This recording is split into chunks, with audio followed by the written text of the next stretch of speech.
Thank you. Thank you. Thank you very much. Oh, thank you. Well, I'm coming on all emotional. Thanks very much. Yeah, it's been a heck of a journey, and my God, there's still a long way to go yet. I ain't finished yet, the old guy. And thanks for coming to Wembley. First time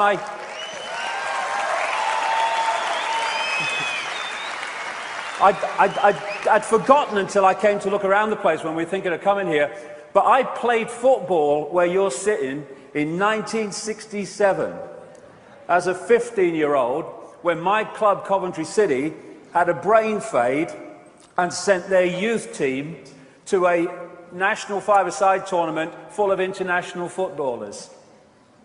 And they used to call me Cinderella because I kept missing the ball that night, you know what I mean? And we played Manchester City. Younger people might not remember them. They were great stars of the time, Mike Summerbee, Colin Bell, and many others. And they beat us 3-0. And I still can't remember seeing the bloody ball and where it went. So first time I came here, we got beat 3-0. I hope for a score draw today on a very much longer appearance than the few minutes in that game. Well, I say a lot longer. I'd like to thank you for coming to Wembley. I'd like to thank everybody around the world watching this. But really, I'm not going to keep you long because I've really only got one thing to say. There it is. All the world is mad. Thank you very much, ladies and gentlemen. Thanks for coming. Hope you've enjoyed it.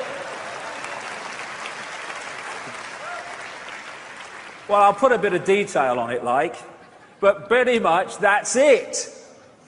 And you know what? One of the great breakthroughs is when you realize, as you awaken, it's the world that's freaking mad, not you. That's the breakthrough.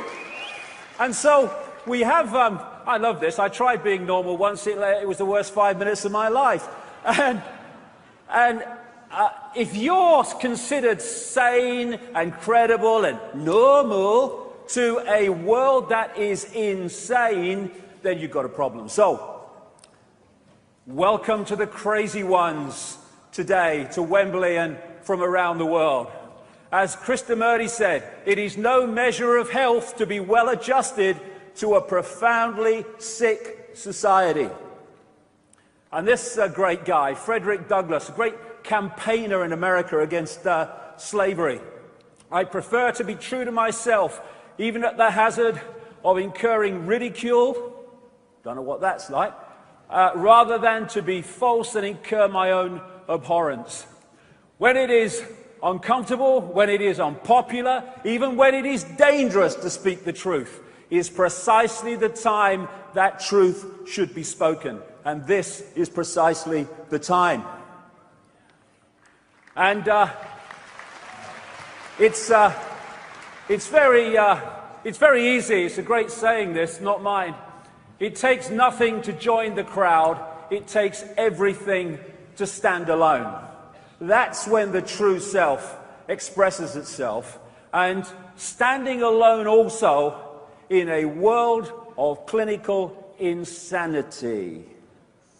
When crazy is the new norm.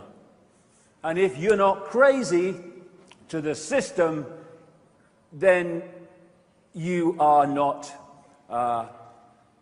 playing the game of the system. And it takes some standing up with all the tidal wave of pressure to conform. And that's an image you're going to see quite a lot of. Because this world is mad because it's run by crazy people. Not only people as we would perceive human people, it is run by crazy other kinds of people in other kinds of dimensions. And what you have is these crazies, this force of crazy, which is operating behind the scenes where no one sees it, and anyone mentions it, you're mad, they don't exist, and putting up front, out in the world that we see, are more bloody crazies. We call these people politicians, for instance. Crazy people who think that pepper bombing cities of civilians is protecting them from violence. Did I miss something? There's Hillary, another one of them, another crazy, wants to kill everybody and maim and slaughter. And then, these are some crazies. These are the people that lend us money that doesn't exist and charge us interest on it. But who's crazier than them? We stand for it! Enough! Enough of standing for the crazies! We have doctors who are arbiters of life and death, health and ill health, who don't even know what the human body is, never mind how it works. Mind you, the drug companies will tell them that's enough. We have babies in their first 18 months of life with their immune system still developing, being hit by a tidal wave of poison and shite. And the world isn't crazy.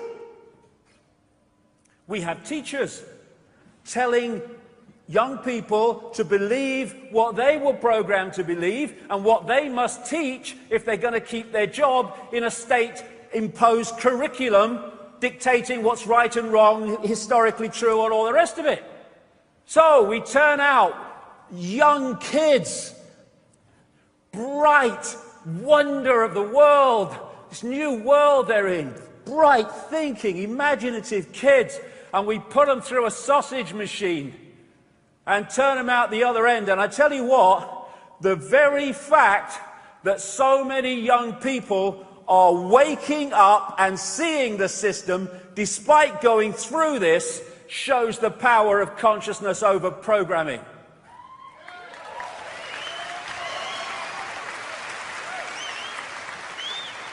And then we have religions.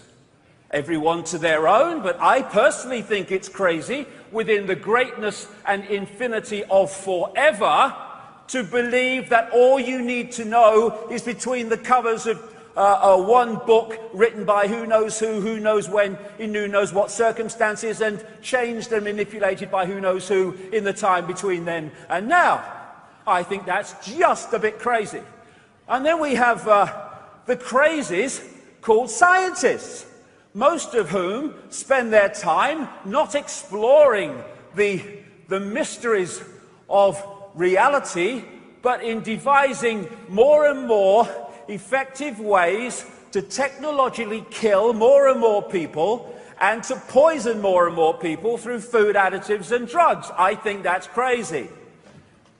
All the stuff. And then we've now got to crazy, where in airports around America and some other places, and they want it play it out everywhere, when you get on an aeroplane, you've got the choice between being irradiated or sexually molested, including your kids.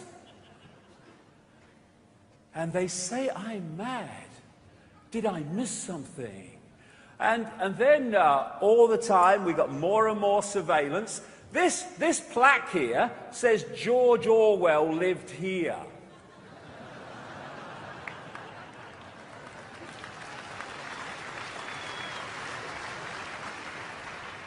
And now, did you see that story the other week? More than 200 schools in Britain have got surveillance cameras in the frigging toilets and changing rooms. The world, crazy is just not the word. Have you come across these Intelli streets? They're now introducing them. Intelli streets. They have not only the ability to bark out orders to you through the technology involved, but they can not only listen into your conversations in the street, they can record the buggers. And then they've got all this kit in the sky. We have legislation now in America, land of the free, where the president can and the military can arrest anyone they want and keep them without charge or trial or public evidence when they think they are a suspected terrorist. Who decides that? The people that and arrest them. And then we have Mr. Nobel Peace Prize. I collapsed once in a hotel room, and I woke up, I wondered what the hell was going on, and I got my kind of mind together, and I thought, what happened? And I thought, well, the telly was on the news, and the last thing I remember hearing on the news was Barack Obama's won the Nobel Peace Prize, and then it all went bloody black. I mean, mind you, Nobel, what did he do? He made explosives or weapons, I guess, you know, topsy-turvy world. And now he can sign lists, does all the time, and then they go and kill people, including American citizens, without anything in terms of a judicial process. And this is the craziest thing, isn't it? The biggest terrorists on planet Earth live in the political centers of power, like Downing Street and Washington. The biggest terrorists on Earth have the nerve to run a war on terror. All they need is a friggin' mirror. This wonderful, wonderful picture. You talk to people through your life. How many people want war? How many people want to see people slaughtered? Some morons, yes, but how many? Very few compared with the population. We don't want war, but we have them. One after the other, because the crazies want them. We have given our power, human race, to the crazies who sit in front of computer screens in Air Force bases, in places like Nevada, and they press their buttons, and thousands of miles away, their drone aircraft send out missiles. Oh, I've got one, Bill. I'm on the next level now. And this is what's happening at the other end. Thousands of civilians being killed. This world is insane. We have, because of cold, calculated recruitment over a long period of time now, an increasingly brutal police force.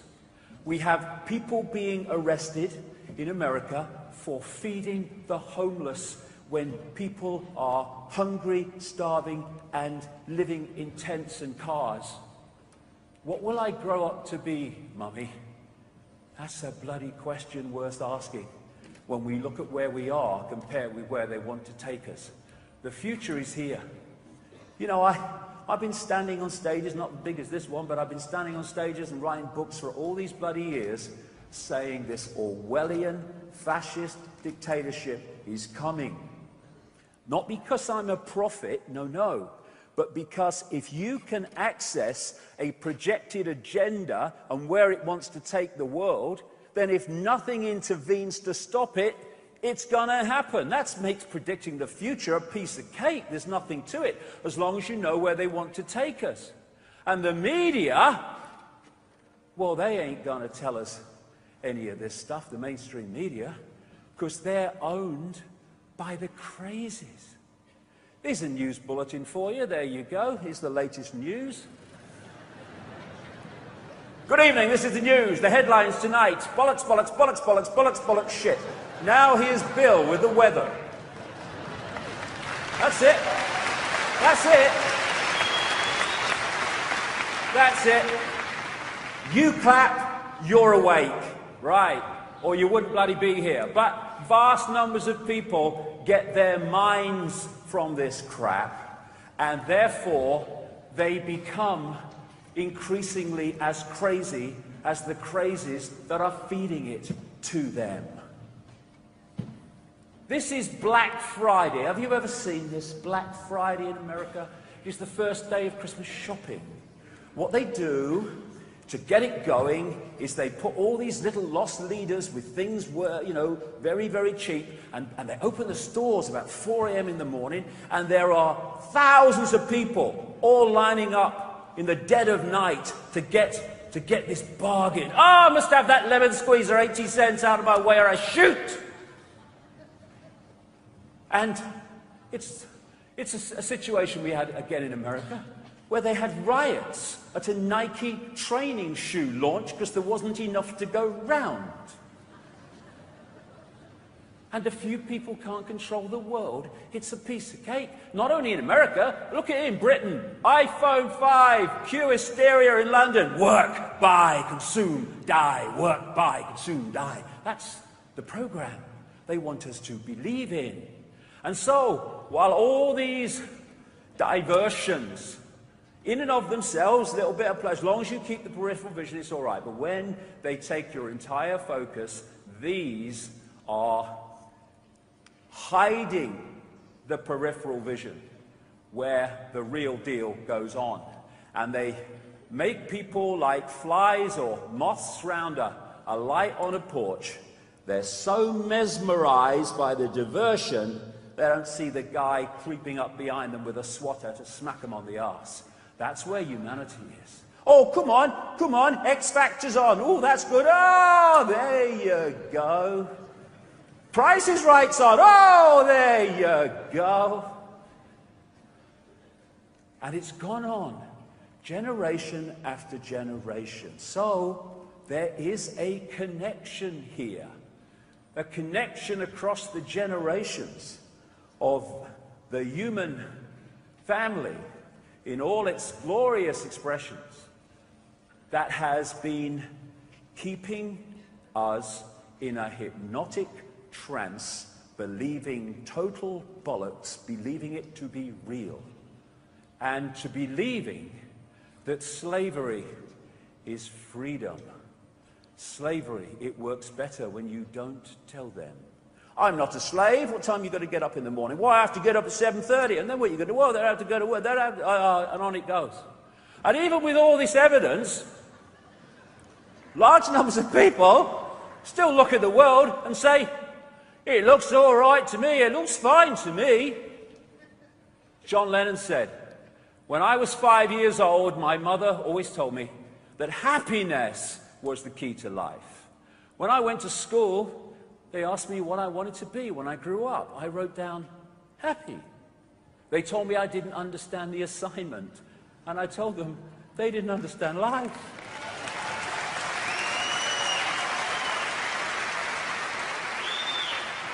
And then there was that famous quote, that great quote, when Lennon was talking about the world, funnily enough, being run by insane people. I think all our society is run by insane people for insane objectives. You know, and I think that's what I sussed when I was 16 and 12, way down the line.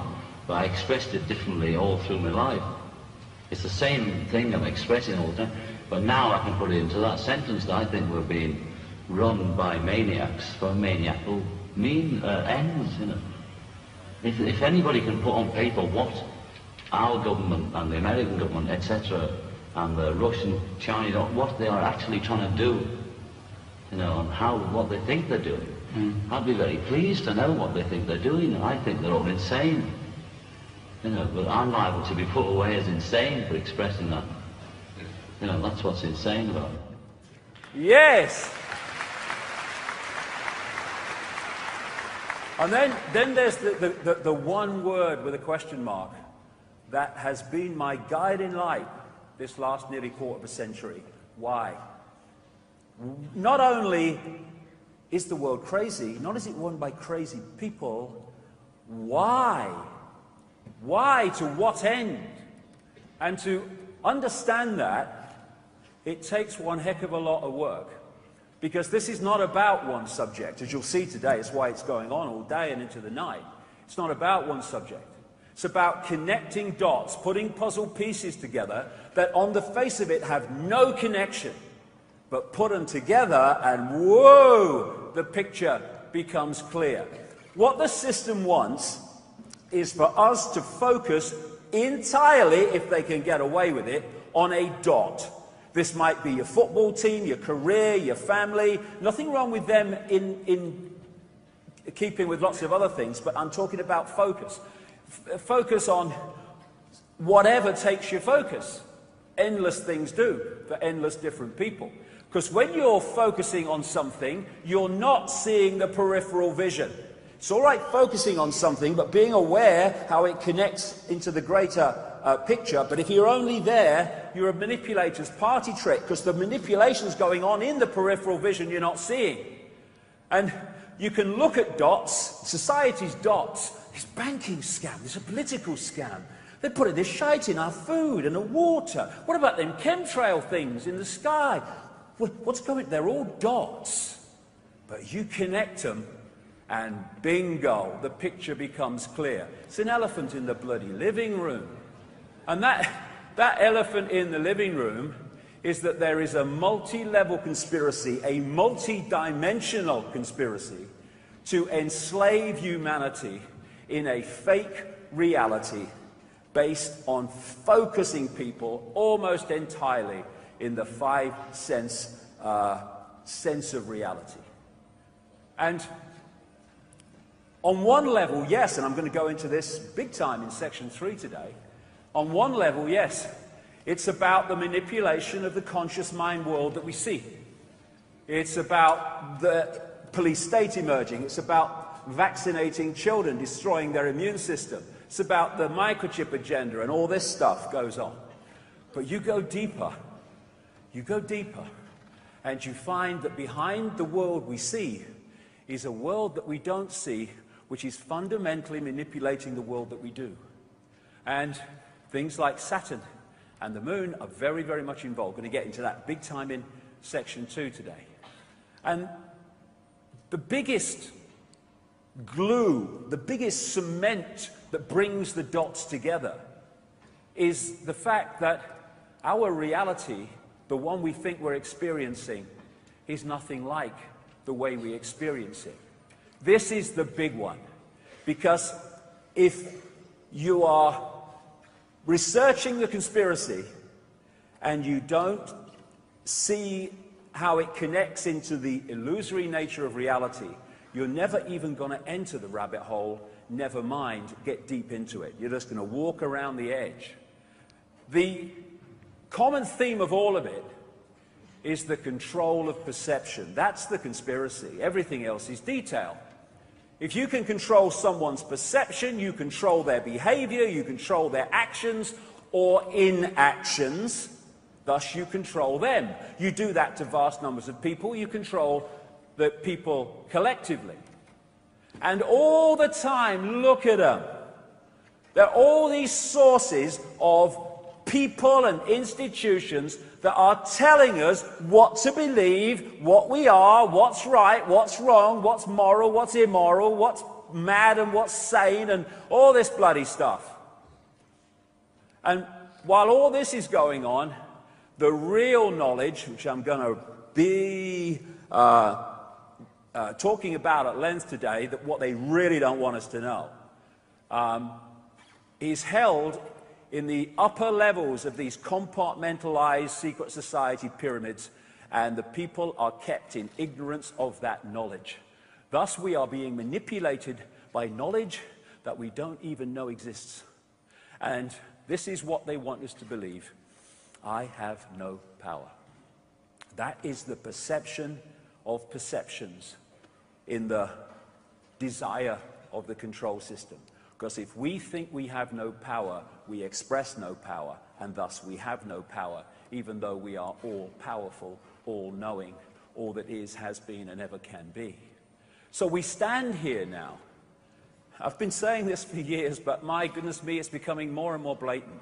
We are standing here now at this fork in the road, and we don't have any longer to make a decision. We can go on as we are, and we'll end up in a global fascist state within 10 to 15 years. Maybe I'm being optimistic, because the more you centralize power and control, the more power you have centrally to control and increase power centrally. So it gets faster and faster and faster. The more power you have, the more power you have to centralize even more. And so that's the question. And basically, this is what today is. The Shit Creek paddle stores. Because, you know, there's going to be some challenging information in section 2 and 3. And I hear some people who kind of New Age type people, and they say about people like me, they say, he's negative, shut him up, he's negative. And I think, well, okay, is truth negative or is ignorance negative? Well, you know, truth's positive. Well, so if what I'm putting across has validity, it cannot be negative. Things that are happening and we need to know are happening are not negative, no matter how unpleasant they are. Ignorance of them is negative because that's how we got into this position. So, you know, if the, oh, it's negative, can't take it, well, they should, I don't know, go and do something in a lotus position or whatever. Do what you like, but forget about this because this is going to be challenging, much of it. But it is the key to doing something about it once we know it's going on and how it works. So, shit creek. But things are changing. Things are changing. Things are changing. People are starting to wake up and see it on a scale never before. We've seen the, you know, the Occupy protests, and that's great. People are identifying this 1%. Actually, it's probably 0.1% if you get the real deal. And they're seeing this disparity. But as it goes on around the world, what those people have got to understand, I would suggest, if we're going to deal with this, is just how deep the rabbit hole goes. Because if you're only challenging something here, and you're not getting to where it's actually coming from, you're not going to change it.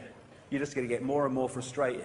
And if we're going to find out how deep that rabbit hole goes and where it's coming from, and thus where we can change it, then we've got to ask big answers or big questions, and therefore get big answers.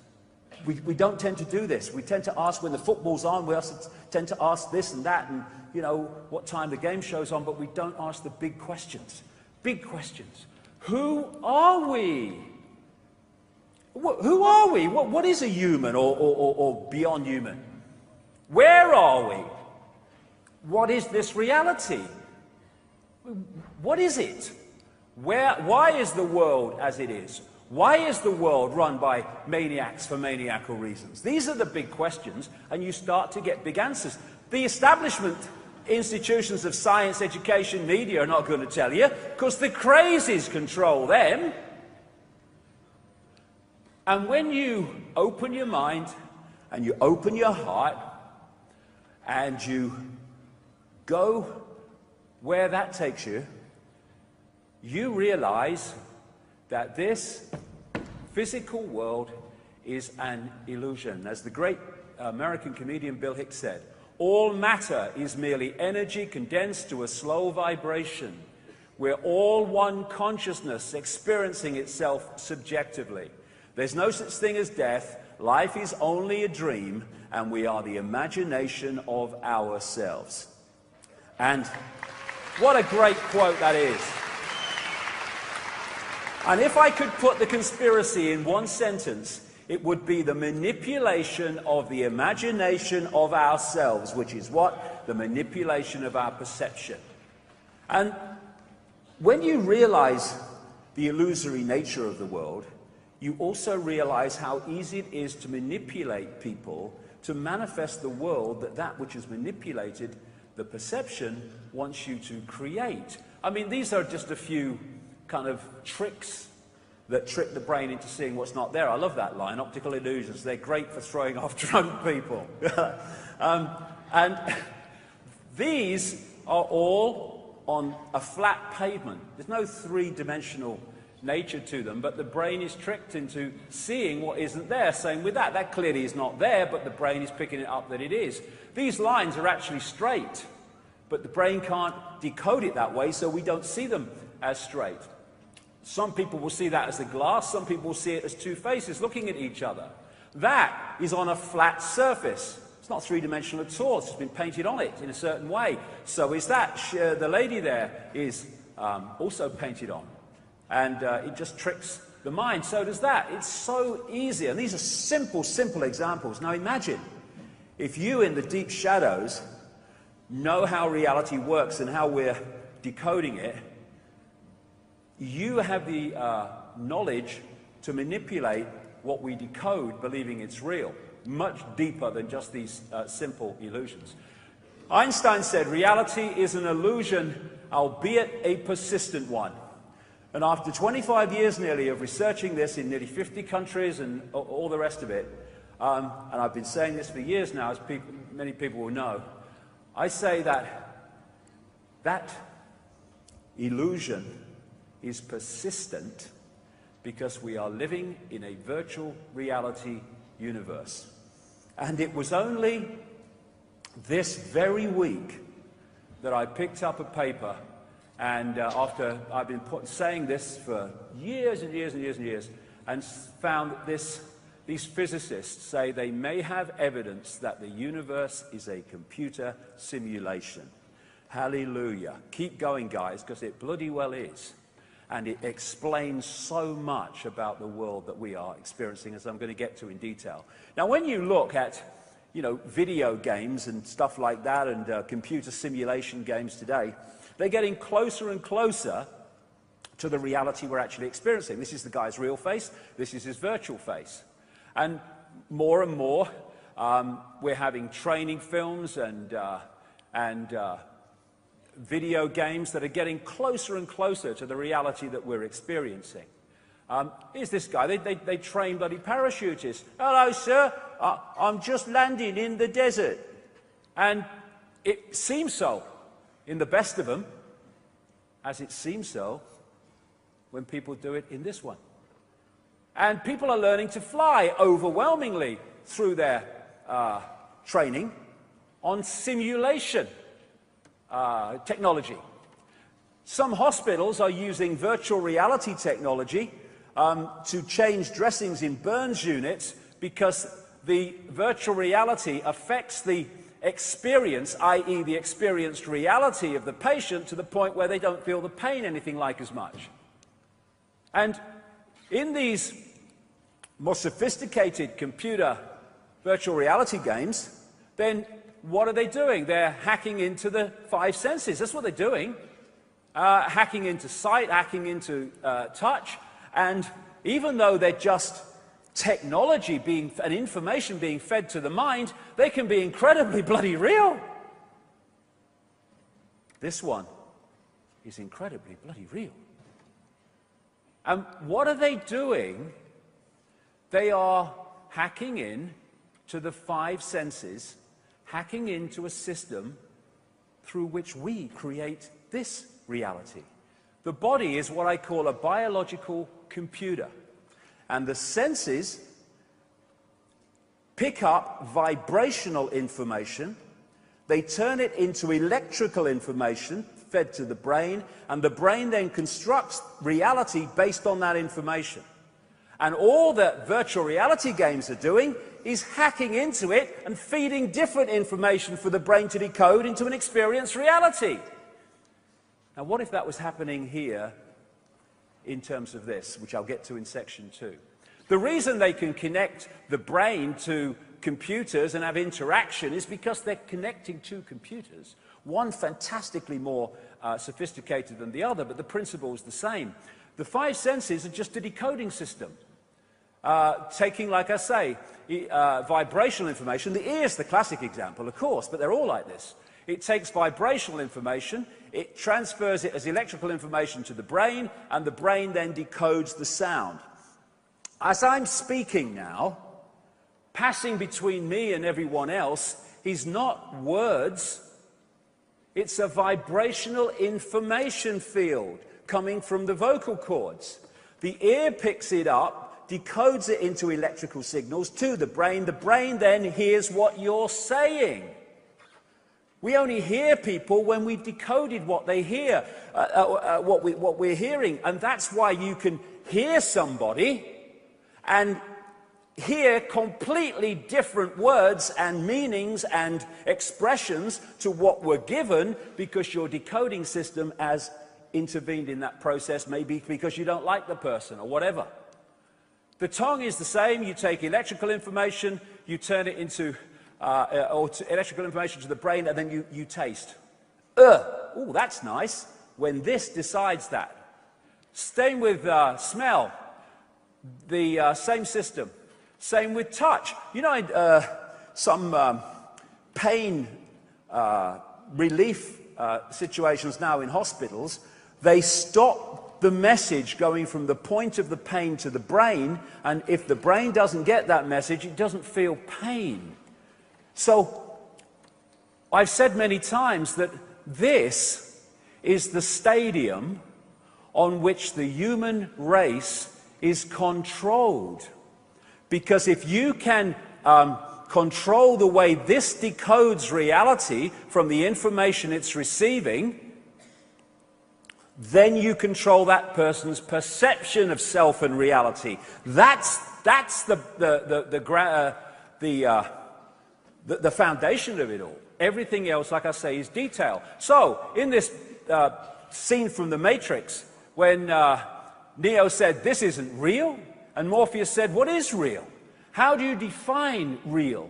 If you're talking about what you can feel, what you can smell, taste, and see, then real is simply electrical signals interpreted by your brain. Exactly. And what if there were people that understood that and understood how to manipulate the way people's brains interpret that information? What power they would have. That is what is happening. So we have these virtual reality lives we think are real. You know, oh yeah, I've got a nice car, mate. Yeah, I've got a big house. I'm quite good in banking. Oh, me, I'll make it up as I go along, my life. Yeah, oh, me, my life's falling apart. I'm only just holding it together, mate. You know, we're holding all these bloody virtual lives. When what we are is infinite consciousness, having that experience. Even movement is an illusion. There are some people who have malfunctions of the brain that don't see like tea coming out of the pot into a cup like a flow. They see a freeze frame. And there's the same basic malfunction as people seeing a car in the distance, and the next time they see it, it's just gone past them. They've seen nothing in between. Why? Not because there wasn't something in between to decode, but their brain didn't decode it. This is from the mainstream media. Researchers have been able to translate brain signals into speech using sensors attached to the surface of the brain for the first time. The breakthrough, which is up to 90% accurate, offers a way to communicate for paralyzed patients who cannot speak and could eventually lead to being able to read anyone's thoughts. That's what the brain's doing anyway. It's reading information signals and turning them into a reality. The brain is pitch black. There's no light in the brain. How can I see a light? Because that is information. And I'm decoding that information into light. Thus, again in the Matrix, this was so true. When the child said, "There is no spoon. It's not the spoon that bends. It is only yourself." In the way you decode reality. You have people, I've seen them, you walk through fire, somebody calls a bloody ambulance. But you go through fire in a different state of consciousness. What are you doing? You are decoding reality in a different way because of the different state of consciousness, and you can walk through fire and not get burned. Why? Because an illusion can only burn an illusion if you believe it can, and thus create that reality. So the body is merely a vehicle which is operating within the frequency range of this reality, and thus allows the true self to focus attention through the vehicle into this reality and experience what this reality has to offer. It is not who we are. That's the big mistake. The body is like a lens. It's like a telescope which allows the truth self, infinite awareness, to experience this reality. When we get caught into that is who we are, and that's what the conspiracy is working 24/7 all our lives to kid us to believe, then we become limited. I have no power. When we realize we are that, just having that experience, we are all powerful. We are consciousness. We are awareness. We are a point of attention within the great infinite forever. This is just the vehicle of experience. As a Central American shaman brilliantly put it, we are perceivers, we are awareness, we are not objects, we have no solidity, we are boundless. We, or rather our reason, forget this, and thus we entrap the totality of ourselves in a vicious circle from which we rarely emerge in our lifetime. The goal of the conspiracy is to stop us emerging from it. And this is a picture, an image by a great friend of mine, artist Neil Haig, a unique artist, and anything of this style through the day is his, and there's plenty of them. And basically the symbolism here is this is who we are as human beings, like just the white crests of the wave that seem to have some form of individuality, but actually they're just an expression of the ocean. And that's what the conspiracy wants us to forget, that we are the ocean. They want us to think we're just the droplet, the little me, the powerless little me. And I found this wonderful, wonderful picture. This is humanity. It is just a point of attention within infinite reality. And we can have a point of attention that is, I am Ethel Jones and I work at the store. Or we can have a point of attention that I am infinite consciousness, all that is, has been, and ever can be, having an experience as Ethel at the store. The difference in the way we live our lives on those 2 points of attention is absolutely fantastic. So we talk about subconscious. What is subconscious? It's just that which the conscious mind, tiny, is not consciously aware. In other words, it's everything that isn't the conscious mind. Goes on into infinity. Now this is an important point because it's going to play out through a lot of this. The foundation of this universe is not this. This is just a projection, a decoded version of it.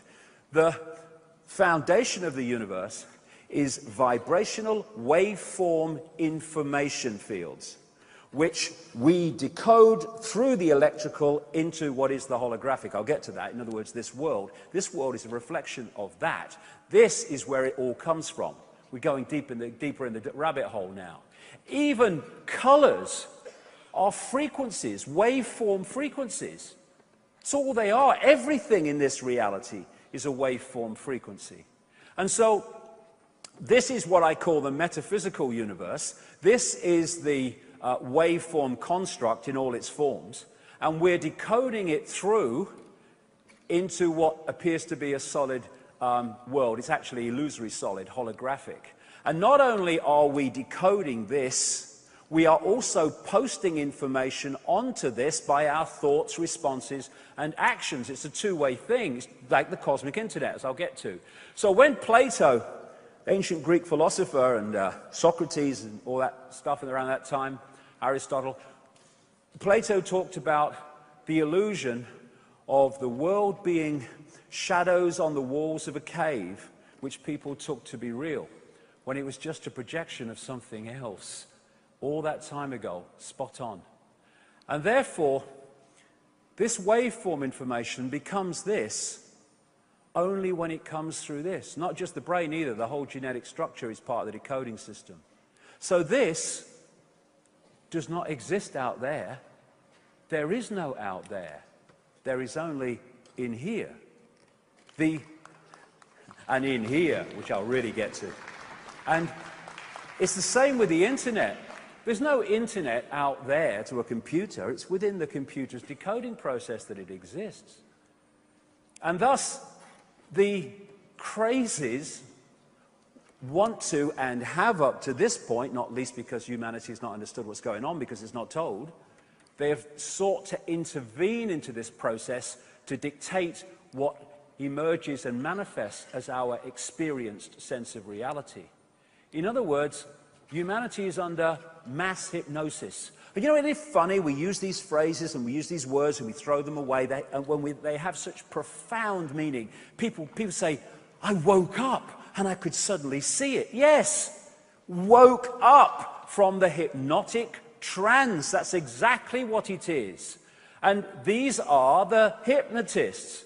And most of them, vast majority, are also hypnotized in a trance, hypnotized to hypnotize other people into the trance. They're called journalists, and whatever Bill O'Reilly is, I don't know who he is, or what he is anyway, on Fox News in America. And, you know, all these politicians, doctors, and all these people, teachers and schools and academics, they are hypnotizing people with a version of reality, most of them unknowingly. And this is where all this comes from. All these sources of, you must believe this is credible, this is not credible, are all hypnotic implants into the mind.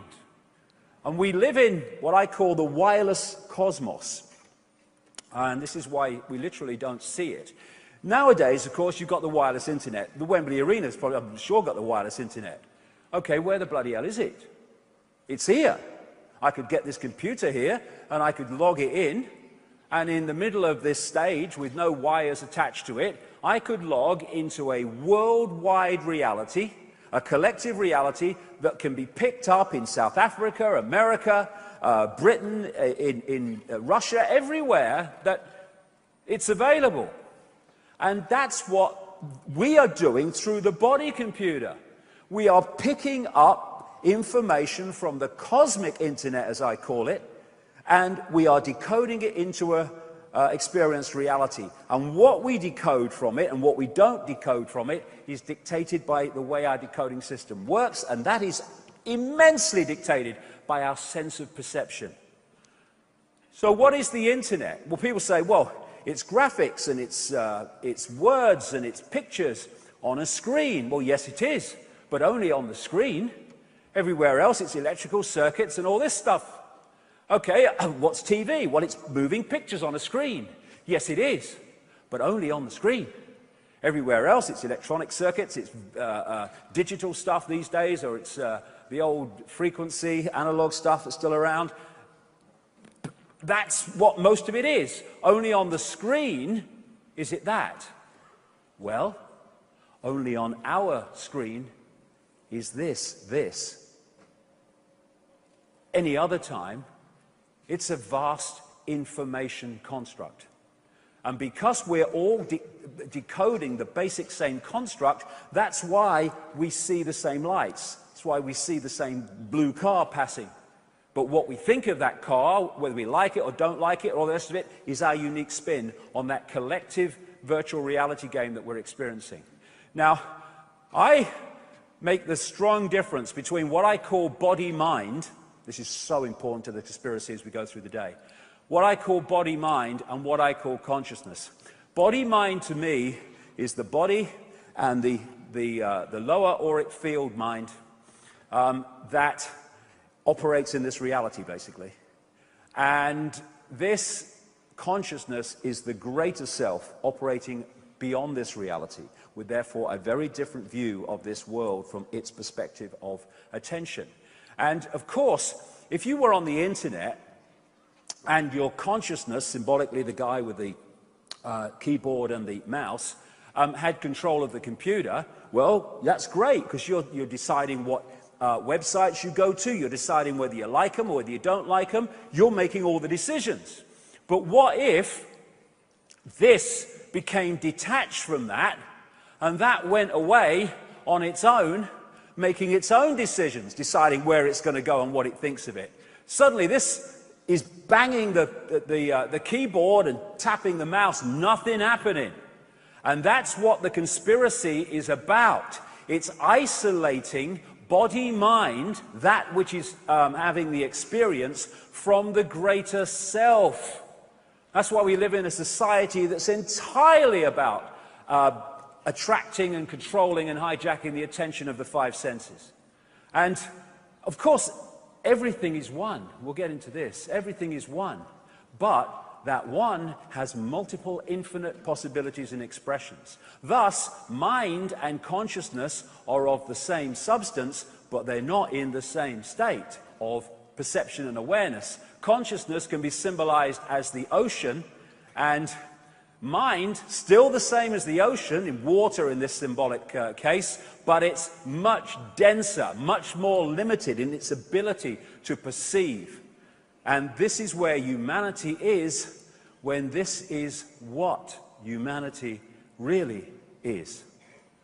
This guy, Ramana Maharshi, he left home. I don't recommend it, but if you fancy it, he left home at 14. He went to a mountain called Arunachala in India, and he meditated for much of the rest of his life. And in those deep states of meditation, he came to this conclusion: mind is consciousness which is put on limitations. You are originally unlimited and perfect. Later you take on limitations and become the mind. The conspiracy must have us become the mind. Otherwise we're uncontrollable. Einstein: a human being is part of the whole called by us universe, a part limited in time and space. He experiences himself, his thoughts and feeling, as something separated from the rest, a kind of optical delusion of his consciousness. Consciousness sees everything as one. Mind sees everything as apart from everything else. Where do you want people to be in terms of their point of attention if you want people in constant conflict, warfare, and divide and rule? Certainly not that. So, as I said, it's a great image by Neil Haig. I asked him to do it because I've had this picture in my mind for years of symbolically our situation in experiencing this reality. This is the true self, and this is the five-sense self that is basically looking into this reality and decoding it. And our focus of attention can be purely here, in which case we'll read the Sun or the National Enquirer and believe the dates, and, oh no, it's real, mate, it's all real. Or we can have our point of attention going deep into the greater self, in which case we will see this in a totally different way. So, what is the universe? It is information. And that's the construct from which it comes. And information is in everything, because everything is information. This is a man called Dr. Emoto. I spent a whole weekend with him once in London and had a long, long chat with him about his work. And he became well known in his field because what he does is he takes little canisters of water, for instance, and he'll write words on them and stick them to the side of the canister. Or he'll put a mobile phone on them, maybe. And then he freezes them. I've been to his studio laboratory in Tokyo and seen how it does, where he does it. And he freezes it very, very quickly. And then he photographs the water crystals from the water before they melt. This is a water crystal that had love and appreciation written on the side. This is a water crystal that had "You make me sick, I want to kill you" written on the side. You want to see what they look like when a mobile phone's been on the side. Now, what is happening here? Like I say, the base construct of everything in this universe is waveform information, which is decoded through to the electrical and the digital too, into the holographic. So what's happening is what we're seeing in this reality, this holographic reality, is someone writing words and putting them on the side of a canister of water. But if you go back here to the foundation of everything, those words in their foundation state, written or spoken, are in vibrational information. Now, the words of love and appreciation are a harmonious vibrational information state.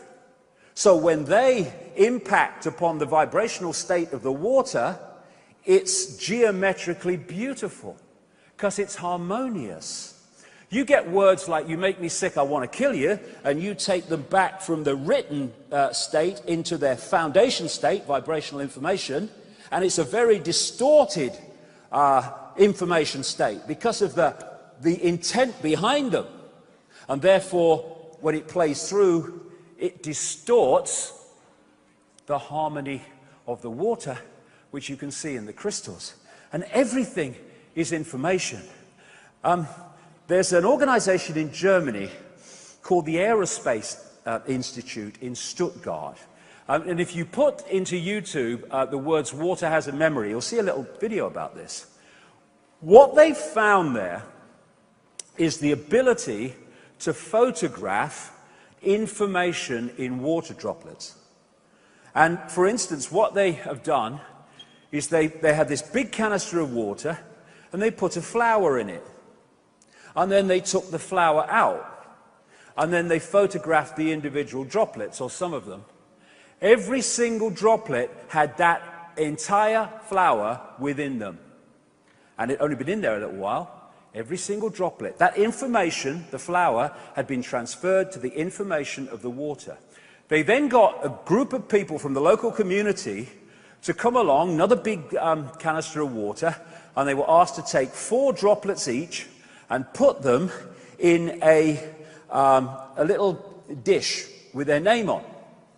And when they photographed the information in those droplets, they found what was amazing, but not really, because it's just perfectly explainable the way reality is.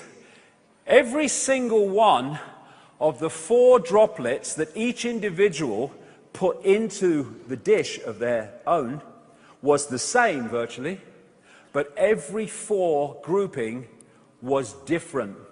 In other words, in the process of taking that droplet of water and putting it in the dish, that water had picked up the unique information state of the person doing it. That is the wonder, the amazing, breathtaking wonder of the world that we live in, that is kept from us. Now, that puts this in a different state. You ever come across that guy, Professor Richard Dawkins? He don't like alternative healing, and he don't like alternative versions of science and all that stuff. He don't like religion much either. And so what he would say about homeopathy, rubbish, absolute rubbish. How can you dilute a substance and dilute a substance so there's no substance left? How can it have any to do with healing? Ridiculous, mad. Okay, Dogma Dawkins, I call him. Dogma, let me explain something to you, mate. Yes, the substance is diluted and diluted until there's no substance. But the information remains, just like the information from the flower remained in the water after it was taken out. And it is the information that does the healing, because we are in an information universe. Distorted information, ill health. Harmonious information, good health. And thus, when we see fluoride in the water, and we see great oil spills in the Gulf of Mexico, we are seeing holographically what we see on the news.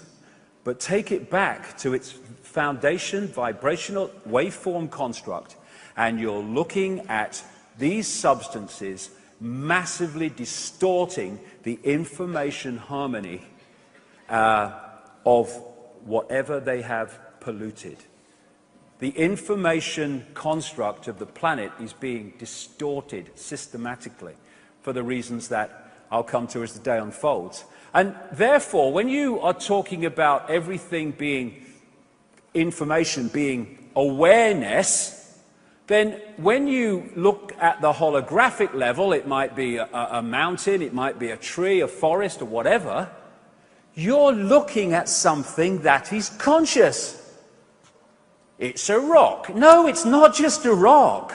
It's a rock here, as we experience it, but go back to its vibrational waveform foundation, and it is an awareness.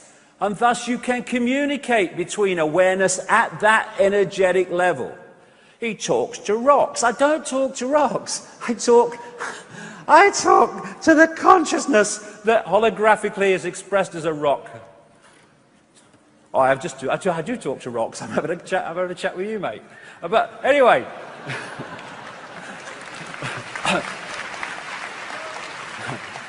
what is the universe? It's information, yes, but it's information decoding information. When you put a disk into a computer, the disk is information, and it's decoded by another form of information called the computer. And therefore, the human body is information, and it decodes other information and vice versa. As Edgar Allan Poe said, all that we see or seem is just a dream within a dream. When we have a dream at night and you know, we wake up, oh no, it's just a dream. Oh, but it was so real. Well, this is a dream. It's just more real in the way we experience it.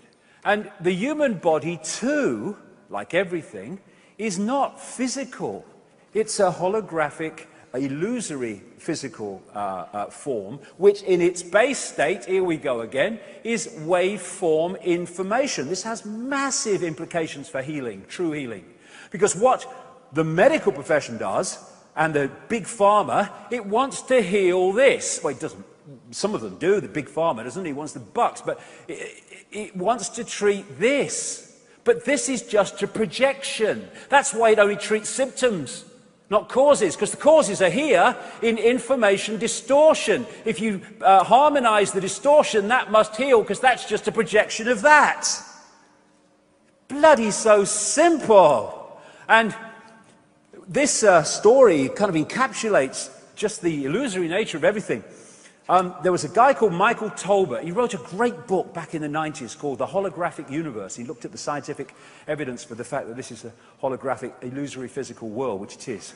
And he told the story in that book of a party that his father held, and he experienced, he was there, at his home, and the father got a stage hypnotist along to do party tricks.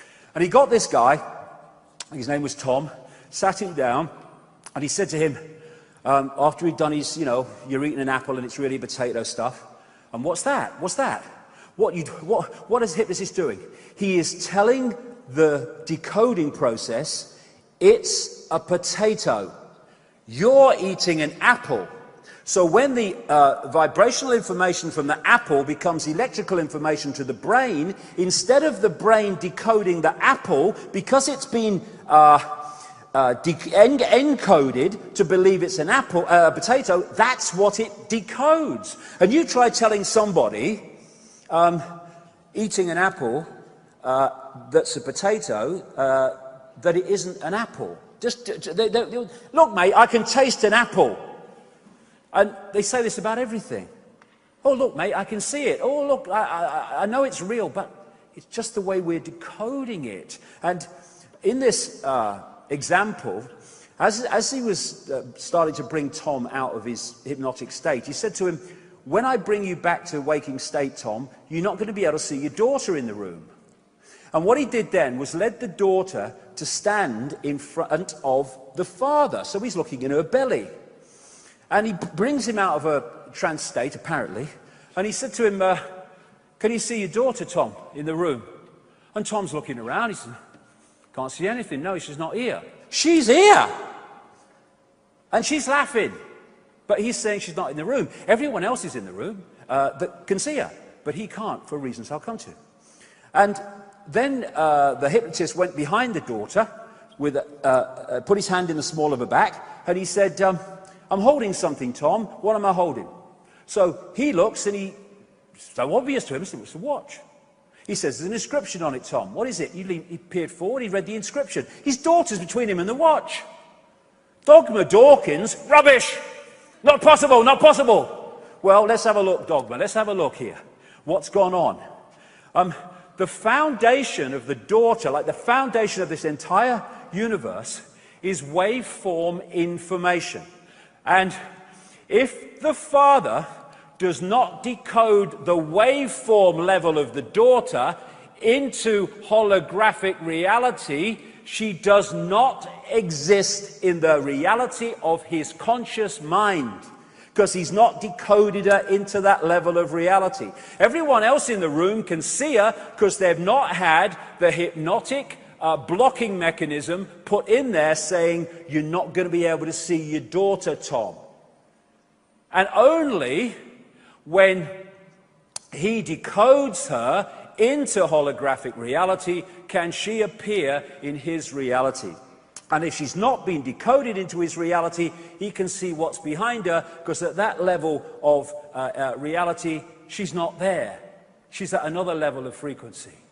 Now imagine again, If you were at the core of this conspiracy, and you knew that, and you controlled the media, and you controlled the television, and you controlled the education system, and you controlled all the sources of information that people receive in the mainstream, you could make them perceive and decode almost anything you wanted. So the world is not outside of us. It just appears like that. I grant you it does. But it's not. It's illusory. It's within us. Within us, that's where we are decoding reality. And this is the key. This is the gateway. This is the gateway, the doorway out of the prison. I'm going to go into this very, very deeply as we go through the day. The power of the heart. We think of intellect, the brain, that's a very low level of awareness. This is the real level of awareness that connects us beyond the world of the illusion into the greater ocean of awareness, the greater love, intuition. This is where intuition comes from. We don't say, oh, I just intuitively feel, do we? We go, I just intuitively feel. We're doing the body language and we're indicating where this is coming from. And it is innate intelligence. It's not, I've been to university and I've remembered all these things, what dogma told me, and I've passed my exams. That's not intelligence, that is memory, overwhelmingly. This is true innate intelligence, knowing, not thinking. And I'm not just talking about the heart that pumps the blood. I'm talking about this heart vortex, which is the spiritual heart, which opens us through into the greater ocean if we open it. If we don't, it shuts us off from the greater ocean. There's an organization in America called the Institute of Heart Math, which does a lot of research. Its whole kind of focus is on the power of the heart. And it points out that the most powerful electromagnetic field in the body is the heart. There are more nerves going from the heart to the brain than coming the other way. And they found something else in their research, that if the heart and the brain and the central nervous system are in coherence, electromagnetic harmony coherence, the person goes into a completely different and much, much higher level of consciousness and awareness. If that coherence is broken with incoherent resonance, then you come out of that high state of consciousness into a lower state of consciousness. I've just described one of the greatest mechanisms and goals of this global conspiracy, because this is the heart resonance, coherence, when people are in a state of appreciation, of love. This is their incoherence when we're in a state of frustration, of fear, of anger, of resentment. And look at the society that we have had structured for us by the crazes that run it. It is a factory, a global factory of all the emotional states that knock us into heart incoherence and thus hold us down in a lower level of consciousness. That's why it's done. The Institute of Heart Math said this: there is also new data suggesting that the heart's field is directly involved in intuitive perception beyond mind through its coupling to an energetic information outside the bounds of space and time. Yes, outside the walls of the illusion. Thus, they want heart-closed people so that we do not breach the walls of the illusion and stay within it. That is why they have structured society as they have, and in section 2 I'll explain all that in detail. So, the idea is to hold us here and keep us detached of an awareness and an influence from that. Now, one of the great things about doing what I do is when you come across other people's research in various disciplines and various specific areas, and it fits into what you're doing perfectly. And this is an example. Cosmic communication. There is now a whole area, and a fast emerging area, of research of the universe, which is basically given the heading of the electrical universe. Two of the great pioneers of it are Wallace Thornhill and David Talbot. And David Talbot will come up in relation to something else later on. And this is a great book. I don't think it's very easy to get. I didn't find it easy anyway, but it's a really great book. And it is explaining the electromagnetic nature of this universe with brilliant supporting evidence. Now, we are aware of the electricity in the atmosphere when we see lightning. What most people don't realize is when lightning has happened in the lower atmosphere, it actually continues up under different names like elves, sprites, tendrils, right out into beyond the Earth's field into the cosmos. And it's funny, mainstream science seems to think there are no electrical phenomena, but they say there are electromagnetic phenomena out there, and you can't have electromagnetism without electricity. Even someone who never took an exam in his life and left Crown Hill Secondary Modern in Leicester in 1966, something like that, at the age of 15, I can see that don't make sense. Things like tornadoes are fast-rotating electrical fields. That's why they appear so often when there are electrical storms in the atmosphere. The northern lights are electrical phenomena. The galaxy is moved by electrical forces, and as it moves, it itself is like a disk motor, creating other electrical forces. And this is what they say in the book, Electric Universe.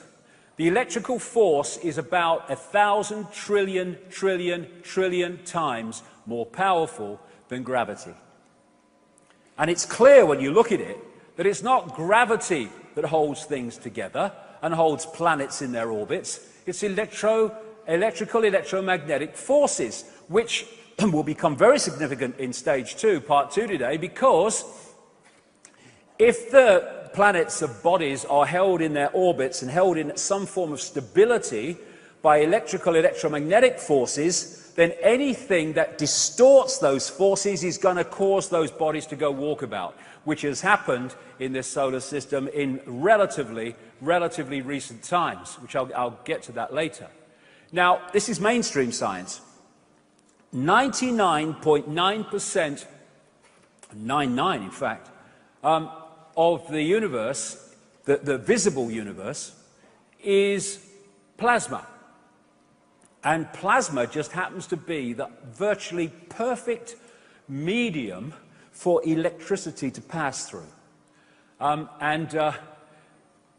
of the researchers into the electrical nature of the universe said, in the laboratory, plasma exhibits a lifelike ability to self-organize and to cope with the stresses of its electrical environment.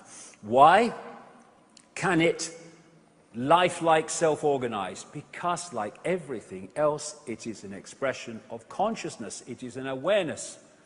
The thing about the electrical universe advocates is that they can replicate phenomena in space, in the universe, in the laboratory through things like the plasma focus device and things. Mainstream science can overwhelmingly not replicate their version of what's happening out there or why it's happening.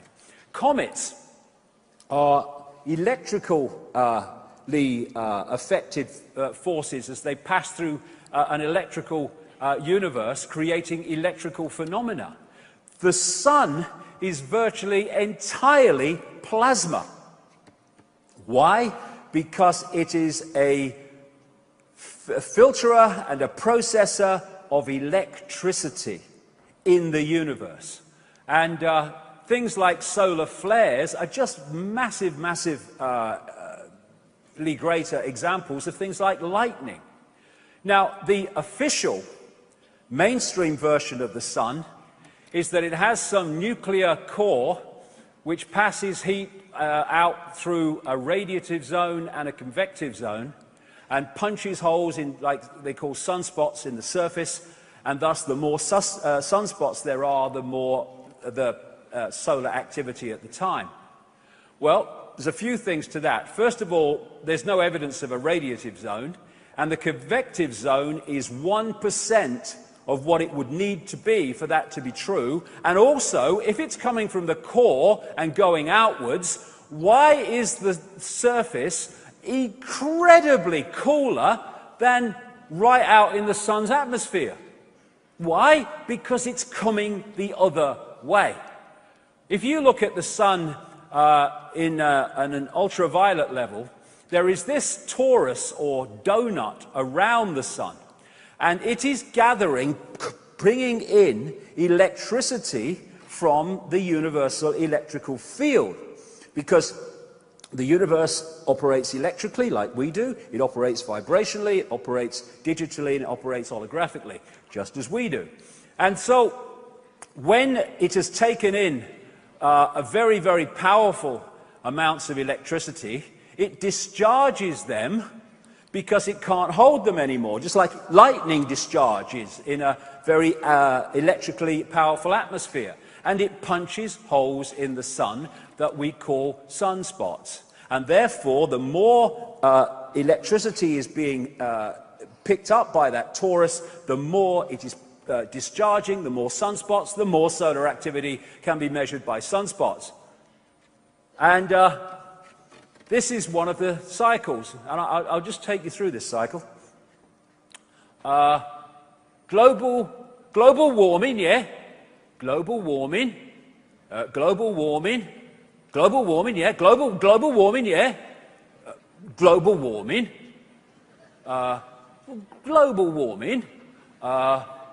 Climate change, climate change, climate change.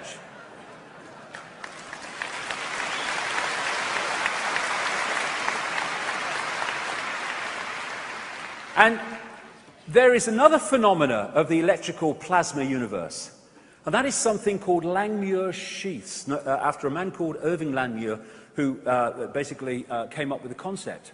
And that is this. It's incredible, really, to explain this phenomena. When plasma of a certain electrical charge meets plasma of another electrical charge, they automatically create these sheaths which hold the different charges apart.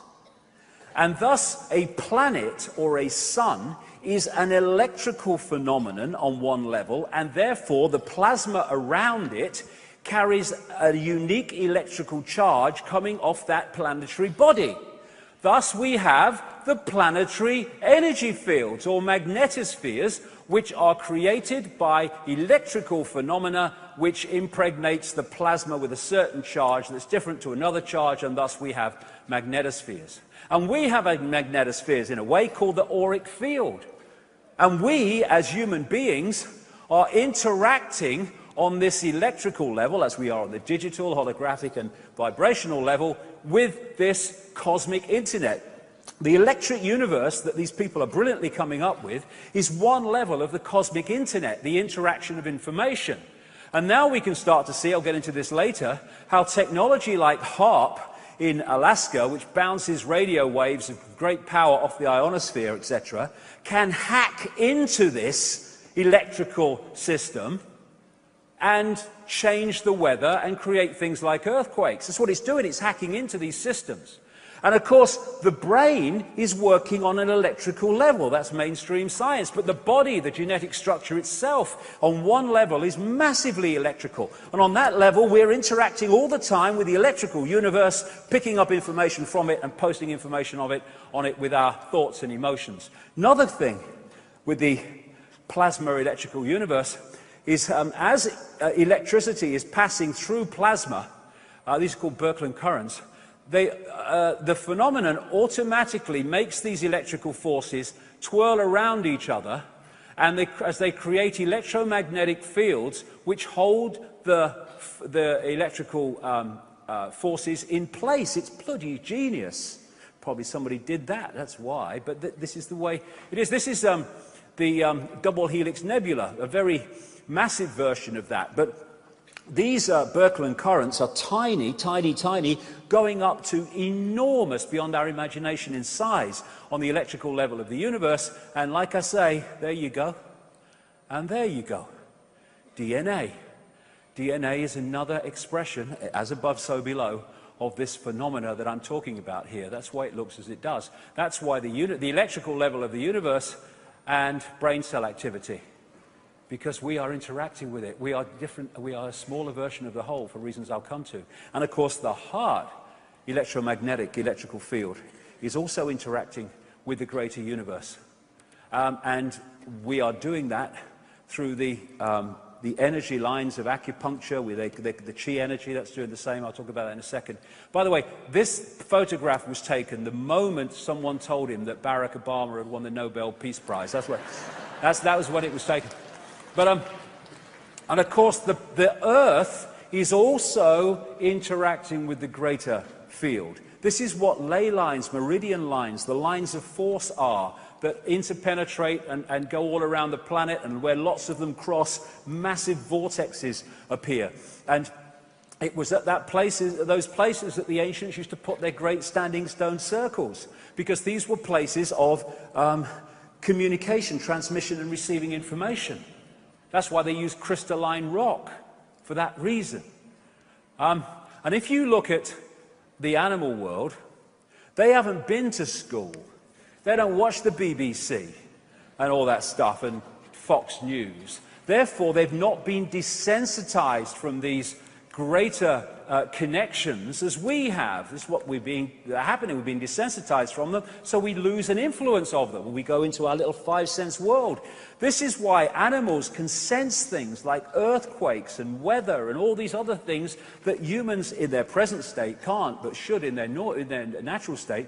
It's because they've not been desensitized from it.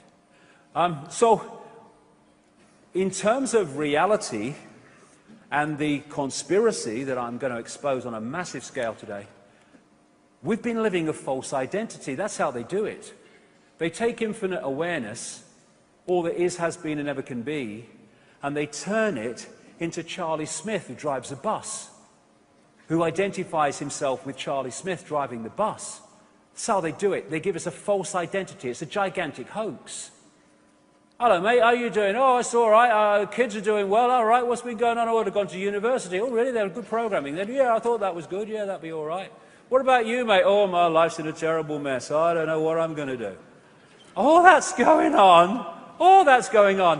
While him and anybody like them is infinite awareness. All that has been, is, and ever can be. That is the scale of the twisting, distorting of our sense of identity that this conspiracy has visited upon the human family. And this image indicates two things. First of all, the universe that we see, the created universe, the world of vibration and electricity and all that stuff. And then there's that, the real center of everything. Anyone that goes into deep meditative states, and I've been here using ayahuasca on occasion in 2003 in Brazil. Wonderful place that is. And what you do is you go beyond the senses, you go beyond the illusion, and you go into this place that mystics and people have talked about for as long as humanity has recorded itself. You go into a place of stillness and silence. And people think, again, everything is distorted, everything is upside down. People think of stillness and silence as nothingness, when what it is all possibility waiting to manifest. All that is, has been, and ever can be. What does that phrase really mean? It means all possibility waiting to manifest. That's where the heart takes you, when you go beyond the illusion. That's the true self. What we're experiencing now that we think is all of us is merely one tiny, tiny infinitesimal experience within all possibility. All possibility, that's what that is. All possibility, all potential is there, waiting to manifest. All that is and ever can be, all possibility. It's everywhere and nowhere. You can't have everywhere and nowhere, you've got to have one or the other. In all possibility, all that is, has been, and ever can be, you must be everywhere and nowhere, or you're not in a state of all possibility. Everything and nothing. You can't have everything and nothing. You've got to have one or the other. You must have everything and nothing in a state of all possibility. The no thing. People think, no thing. What can you hear? No thing. So there's nothing there because of the way we're manipulated to perceive reality. If we can't see it, touch it, taste it, hear it, it cannot exist. Well, they're just illusory creations. Okay. The silence is not nothing. It is nothing because it's all possibility, so it's nothing, but it's also everything. So here's all possibility in the silence and the stillness. And then I start to speak, and I've pulled one possibility, vibrational possibility, out of all possibility, and then I stop speaking and it goes back into all possibility to manifest in another way, in some other form. So we've lost and had twisted the state that is the core of us, still and silent, all existence. Everything else, form, is that which is created out of all possibility. There are some possibilities pulled into form out of all possibility. And these worlds are created by vibration. They can manifest audibly as sound vibration, but the sound is just a vibration. And these worlds work on different frequencies. So like radio stations can share the same space without interfering with each other because they're on different frequencies, so these worlds can share the same space without interfering with each other because they're on different frequencies. And only when they're very, very close is there interference and the possibility of crossover, and that will bring us to section 2 today. So this is cymatics. And what cymatics does is use sound, vibration, in different frequencies to create geometrical forms from particles which without the sound, the vibration, are just all over the place, random. Then suddenly there's a sound and woo, they move into these amazing shapes. This is how matter is created out of the void. This is as an example of it here. This is just sound moving particles around to create form, cymatics. And when they change the vibration, they change the created form. Going to be massively important in section 2, this.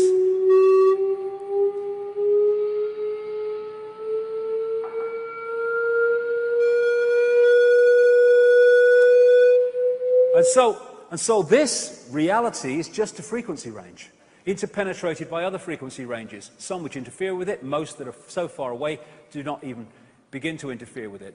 And so we live in our little world, but interpenetrating it are many other worlds that are very different to this one.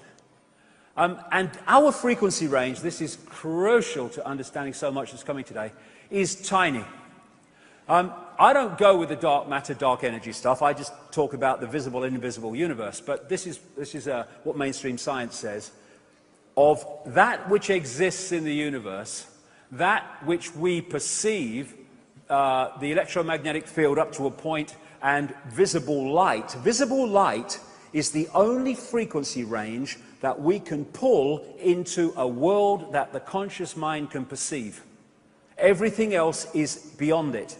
And the electromagnetic spectrum is 0.005%, mainstream science says, of what exists in the universe. Some say it's a bit more, but not much. Visible light, which is the only frequency range that we can pull into a reality we experience with the conscious mind, is a fraction of the electromagnetic field. So, as someone rightly said, humans are basically blind in relation to what we can pull into a conscious reality from what actually exists in the universe that we're experiencing. Thus, this is our world. We can't even perceive through the conscious mind these other levels of the electromagnetic spectrum which technology can. So we have a visible universe which is tiny. And we have an invisible universe which is invisibly infinitive, infinite. And thus what we call a world, what we call the world that we think we're living in, is a tiny, almost infinitesimal frequency band. And if we don't know that, but that which is manipulating this world does, we are in an extraordinarily powerful state of potential manipulation. And the focus of attention I keep talking about, that this society, this crazy controlled society wants us in, is that focus of attention wants us only in that tiny band of frequency, visible light, and not to access the inspiration and insight beyond it through this and the greater mind that will give us a greater fix on what this visible light really is, because it ain't what we think it is.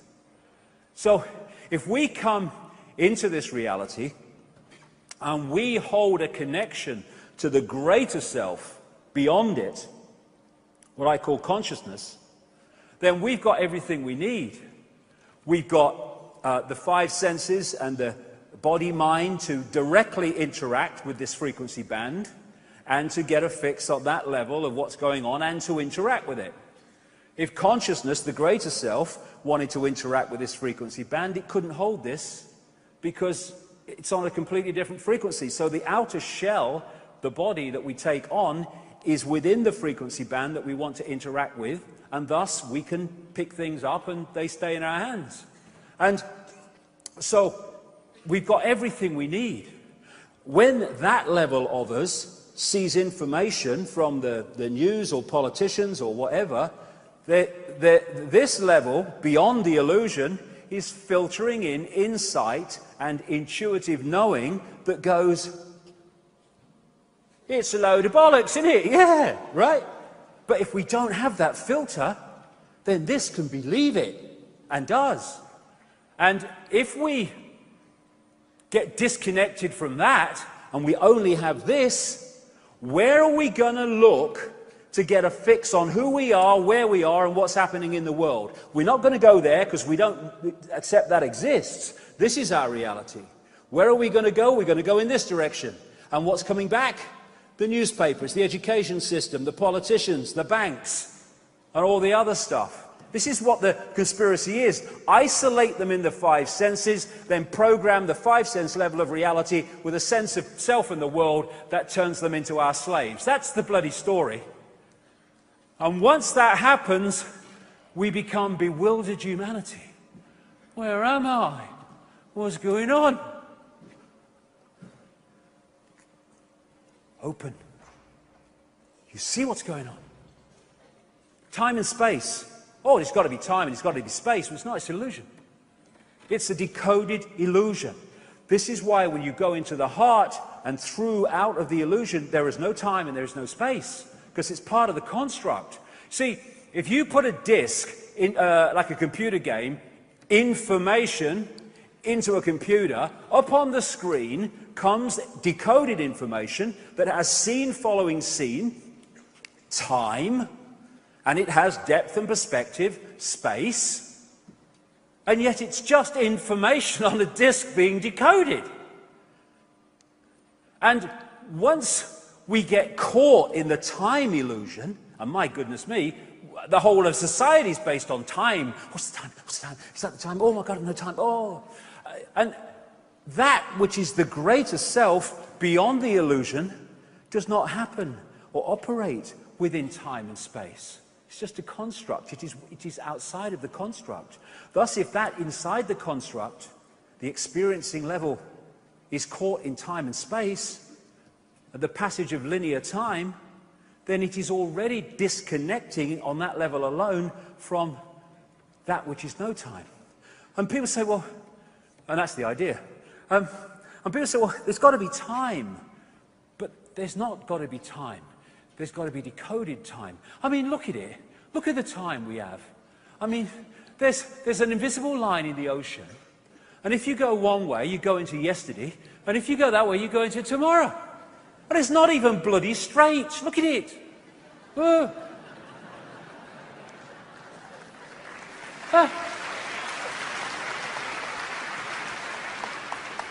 Hello? Is that little island in the Pacific? Yeah. Do you want to be in yesterday or tomorrow? Time's real. It's real. And like I say, the whole of society is based on time. We're controlled by time. We're enslaved by time. Much of the slavery is due to time. But there is no time. Oh, but David, there must be time, mate. Because there's past and there's future. Oh, really? No. There is one now moment in which all exists. This struggles to understand that because it's locked into the illusion. Okay. When you're talking about the past, where are you when you're thinking about the past? Well, I'm in the now, yeah, okay. Okay, when you're talking about the future, where are you? Well, I'm in the now, yes. The future and the past are merely mental projections from the now. And we construct these sequences which we call time. It's not time, it's the perception of time. It's like a movie on a DVD. You put the DVD in the movie in the DVD rather, well, DVD movie in the DVD player, or what the bloody well it is. Anyway, you put it in there, and you play it. Now, after you've watched, say, 2 or 3 scenes, those scenes you've watched are now your past. The scene you're watching is your present, and the scenes you've yet to watch is your future. But the whole story is already on the disc, and your perception of past and future is dictated only by that part of the disc that the laser is reading at that moment, i.e. you are observing. William Blake, great English poet, writer, artist, said, "Hold infinity in the palm of your hand and eternity in an hour." There is no time. There is only the perception of time, and it's one of the greatest constructs of the illusion. And it's interesting because, again, talking about this for years, and very recently, the University College London did a study, and they came up with this concept of fluid time. And what they found was, when top sports people, like tennis players, are waiting for a serve, or someone in baseball is waiting for a pitch, or a footballer's waiting to react to something, they start decoding time in a different way. They decode it in a way that makes time to them pass slower. Because it's illusion, it's the way we decode it. Therefore, I went to Wimbledon once, the tennis, years ago when I was at the BBC. And I only watched one game, but I'm standing there and I'm watching this ball come across the net and I can't see it. It's like a blur at best, and there's this person going, boom, boom. I'm thinking, I can't see it, and he's hitting it down the line. Because this is where great sports people come from. They decode time in a different way. Therefore, we say of great footballers, they seem to have more time than anyone else because they're decoding it differently. Time is an illusion, and it's used to control us so powerfully. The body is a biological computer, and it allows us to experience this reality, but if that becomes the sense of who we are, we shut out that, and then big time we are open to control. We talk about a computer when it won't work and won't switch on. We say, my computer's dead. Well, when we die, we don't die. The computer ceases to function, and the true self goes on living its infinity. There is no death. And what do you do when your computer, oh, my computer's broken down, it won't work. What are you going to do? I'm going to get another computer. Reincarnation. So, then you have computers going into sleep mode. Well, so do we. Well, we tick over on very, very little energy, except me last night. I never slept a bloody wink. And then you have the antivirus systems in computers, which are seeking out threats to the operating system to give them a smack and stuff them out. We have a fantastically advanced one called the human immune system. And what happens when a new virus in the computer world comes and your antivirus technology is not used to it, it can get through and destroy the operating system. What happens when people like Europeans took smallpox to North America and the Native Americans, they went down like 9 pins because their antivirus, their immune system was not used to that. Same thing, just more advanced. The DNA is the human body computer's central processing unit, CPU, or rather hard drive. The brain is the CPU. It's the hard drive that holds the genetic blueprint. And therefore, when you have people, and there are some doctors that have studied this, I know one in particular has done a lot of research on it, they found that when people have had heart transplants, particularly heart transplants, funnily enough, but transplants of lungs and other organs, they have taken on not just the characteristics, personality-wise, of the donor, but also aptitudes and gifts, like suddenly they can paint well and they didn't before. And people are going, why? This is a mystery. No, it's not a mystery. What is downloaded from the donor to the receiver is information, which is now available to the receiving operating system and can influence the attitudes, thoughts, and actions of that system. And this is the CPU, the brain, the central processing unit, which processes information, but the whole genetic system is processing information, and this, in its true power, is the biggest processor of information. And this is an enhanced picture taken at the Necker Hospital in Paris, where they put tracer dye into acupuncture points in, the acupuncture healing system. And I looked at that and I thought, that's a motherboard. And it's interesting because what's passing through these meridian lines is what the Chinese call qi. It goes back thousands of years.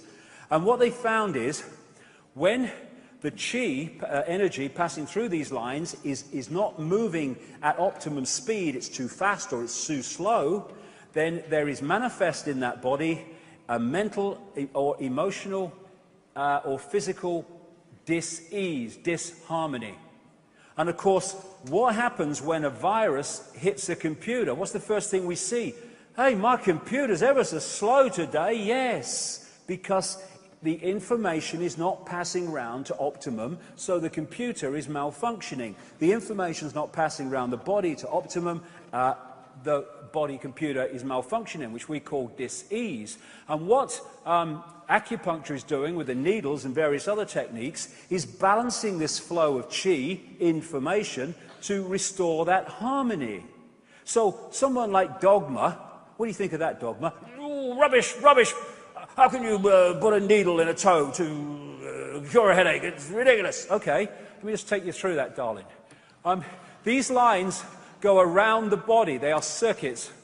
And if the circuit affecting the head and causing the headache is blocked in the toe, Dogma, it's no bloody use putting a needle in the head, mate, is it? Is it, really? No.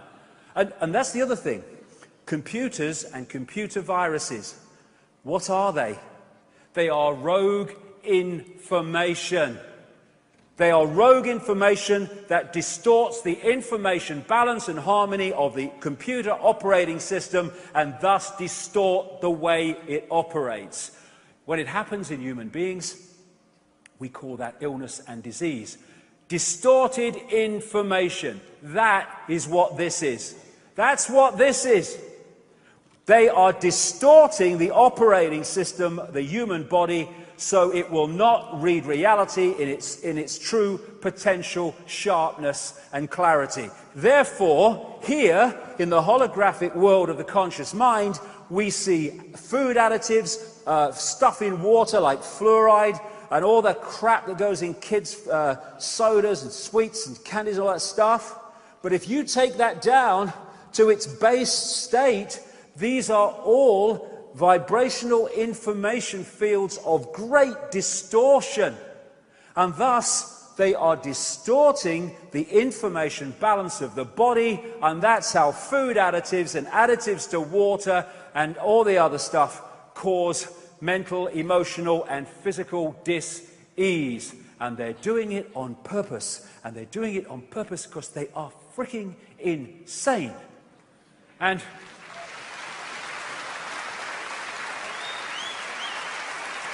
so, this white, black, sky blue, bloody pink, I don't give a damn. It's just a vehicle for experiencing this reality. And thus, it is like a spacesuit, a genetic spacesuit in a way, that allows you to experience a certain reality that you otherwise couldn't in your another state. And that's why this is, in terms of understanding reality, the ultimate freaking idiocy. Racism. Racism is making a statement or judging somebody by the vehicle, their infinite consciousness. By the way, the same infinite consciousness that you doing the judging is part of. It's hilarious. Because of their spacesuit, their genetic spacesuit. It's like two spacemen on the moon, and one is prejudiced against another one because his spacesuit is a different colour and was made by a different bloody company in some other bloody country. We would say that is ludicrous, but that is racism. It's ludicrous. It is idiocy. What we call humans is a software program. It's a software program, a certain software program that allows a certain experience within a certain range of frequencies. And the different races are just sub-software programs of the greater base software program. We should be celebrating uniqueness, not scorning it.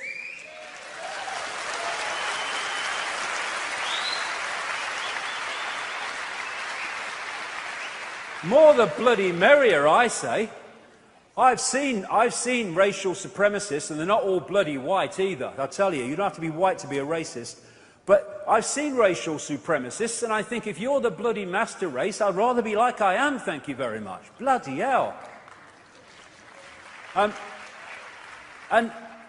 DNA just turns out to be a software program. Of course it is, because it's part of the software program we call human.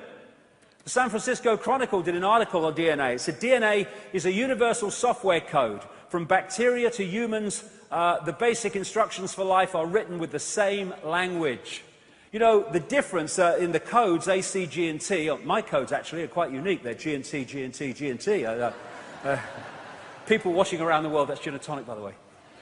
But A, C, G, and T, and how these four codes are in relation to each other decides what your outer form is. And the difference between a rat and a human in terms of the DNA coding is ludicrously small compared with the difference in the outer form. In fact, if you're a politician, it's even bloody closer, apparently. You know what I mean? Yeah. And DNA is something else. Brings us back to the cosmic internet. It is a receiver-transmitter of information. And if you know that, and the target population doesn't, my goodness me, the manipulation potential is just infinite. So DNA is a receiver-transmitter of information. Now, you would expect crystalline input into something that's a receiver-transmitter. It just turns out that the human body is massively crystalline. The membrane of every cell, and we have trillions of them, is a liquid crystal. The Earth is massively crystalline. Every grain of sand is a crystal. And they use crystalline rock at the big vortex points, the ancient adepts did, going way back, because they were points of receiving, transmitting information when they understood the greater self and the greater reality more than many people today. And DNA is crystalline. It is a receiver-transmitter. This is an article on DNA that I came across. From the characteristic form of this giant molecule, a wound double helix, the DNA represents an ideal electromagnetic antenna. On one end, it is elongated and thus a blade which can take up very well electrical pulses. On the other hand, seen from above, it has the form of a ring and thus is a very magnetical antenna. Now, what if you knew this and you could manipulate from that knowledge, without the knowledge of the target population, what frequencies that DNA was transmitting and receiving on? If you could dictate that, you would squeeze, brackets visible light, the perception range of the target population into a tiny band, which will be very relevant in part 2. So we have mind-body, which is the holographic body and the lower auric field, body-mind. And the mind energetic level and the greater self connects into the body through these vortex points, people call chakras, it's wheels of light in the Sanskrit language.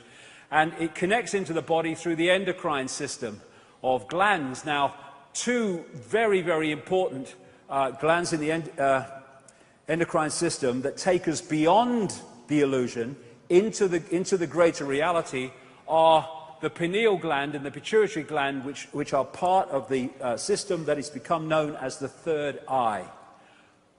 What a surprise that one of the major effects of fluoride in the water and in the toothpaste is to calcify the pineal gland and thus stop it functioning as a greater self connector with a greater reality. They want to hold us in the five senses. That's why all these things are targeted. And the people, you know, putting the stuff in, they haven't got a clue. It's just their job. Oh, I don't know, not a reason why. I'm talking about those that are dictating that it happens in the first place. So we're living a false identity. That's why we are enslaved. We think we're men and women. Well, we are. It's an experience. It's a nice experience to be a man, nice experience to be a woman. There's different experiences. That's fair enough. But if we start identifying man and woman being who we are rather than what we're experiencing, then again, we get caught in the illusion. How can men or women be what we are when through hormonal changes, i.e. vibrational changes here, information changes, you can go from a man to a woman, like that chicken a few years ago, Freaky, that had that massive explosion of testosterone and went from a hen to a cockerel chasing the hens because of a chemical change. It's just a vehicle, it's not who we are. Same with our emotions, you know. Oh yes, it's my emotions, that's who I am. Well, how can they necessarily be what you are when you can be massively affected emotionally by chemical input? There was that woman a few years ago in all the papers who was a clinical depressive for 40 years, went into clinical depression out of nowhere, couldn't understand it, in institutions, out of institutions for 40 years, and someone asked her, interesting question, a relevant question, can you remember anything that happened just before this happened? And they said, well, the only thing I can remember is I had 19 tooth fillings with mercury. So then she had a mercury detox after having the fillings taken out and changed, and 40 years of clinical depression disappeared. And she would have said for 40 years, I'm a clinical depressive. No! That's a malfunction of your operating system. It's not who you are. So, a question that's worth asking, if the world's not solid, what's going on? Because it bloody seems so solid, doesn't it? Well, yes, it does. I grant you that. I mean, all these things look very, very solid, and if you bang your head against them, it hurts.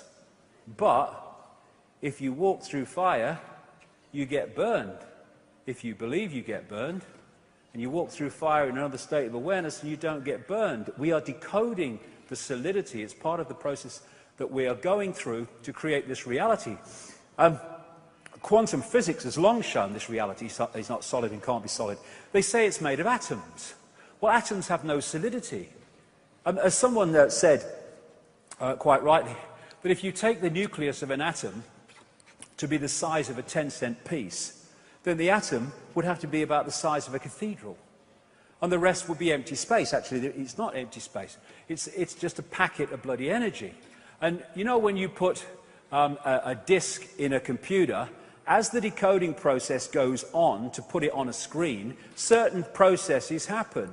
This thing that they call atoms is just one of the processes to turn vibrational information through electrical into digital and holographic. We live in a holographic world, illusory physical. And this is very, very important, because if you think the world is solid, what is solid? What's solid another word for? Limitation. I can't. Once you realize it's fluid and you can play with it, once you start to awaken to it, then limitation starts to be diluted. They don't want people with diluted limitation. They want people with a perception of total limitation. So this is a studio where they make holograms. Basically, there's a laser. They break it into two sides.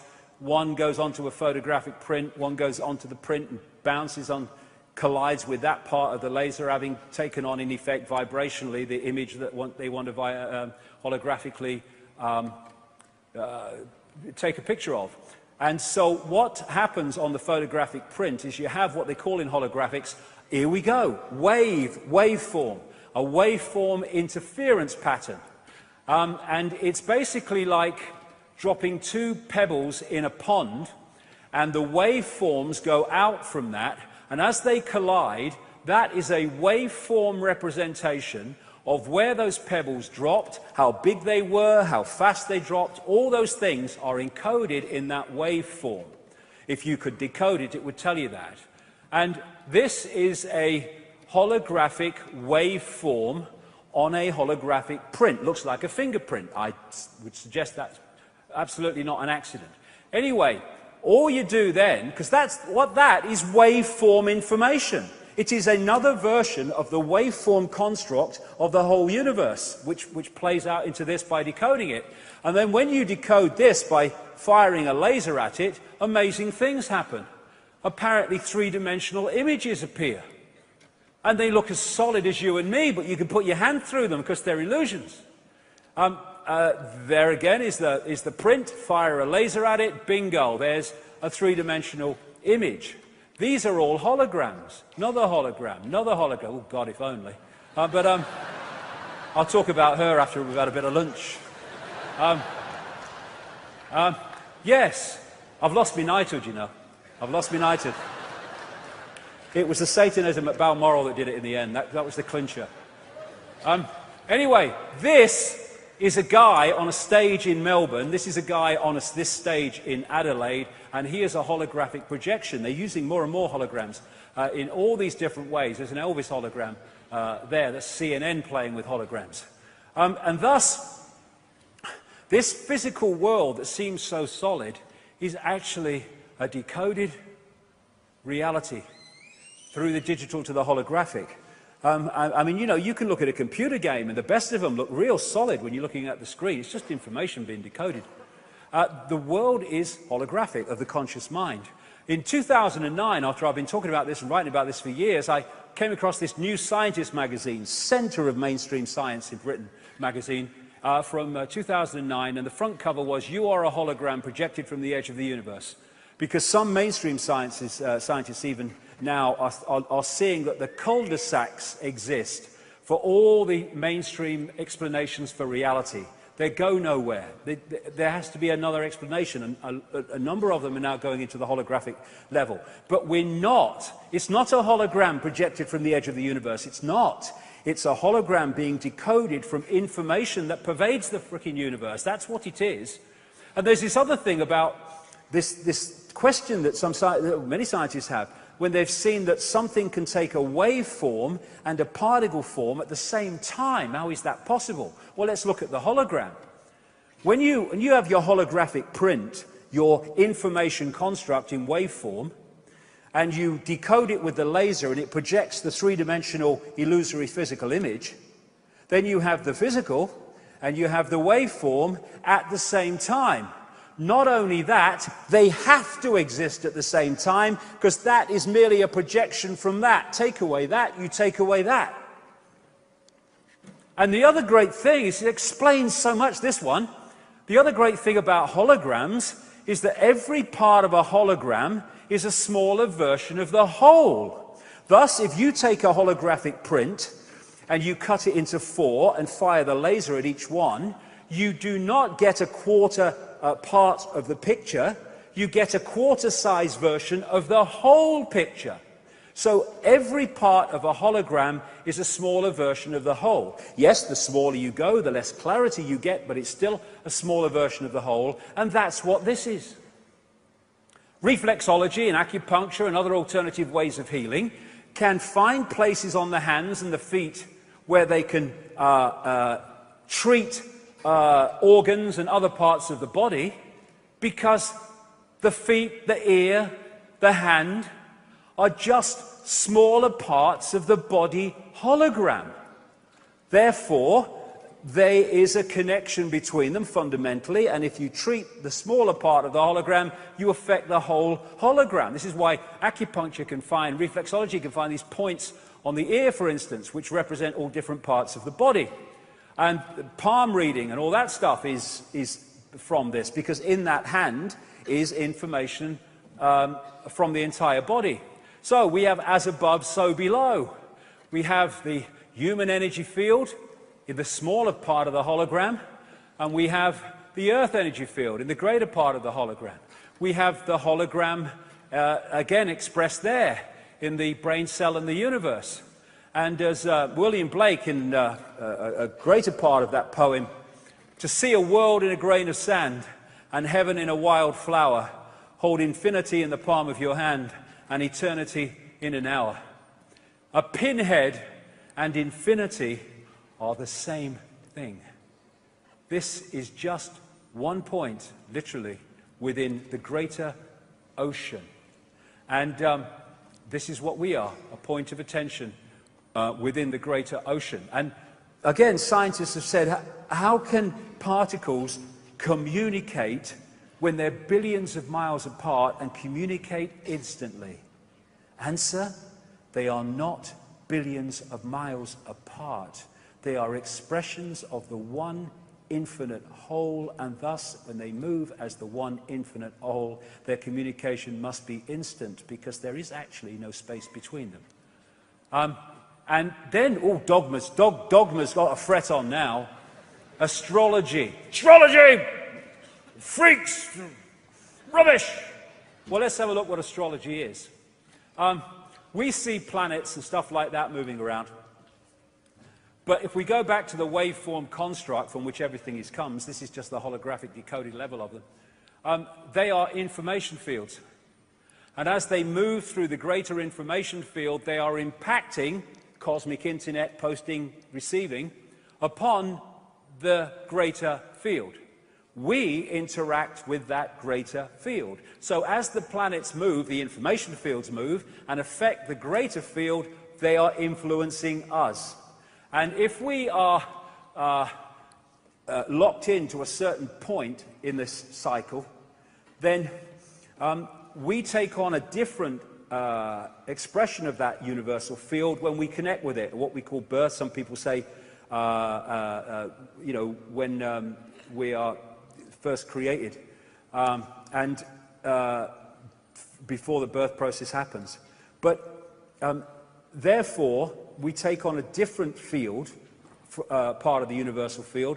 So as we go through life, we are going to be influenced and be affected by the greater changes in the greater field as the planets move around and go into their conjunctions and stuff, than someone who comes in at a different point and therefore takes on a different expression of that field. It's all energy interacting with each other, information interacting with each other.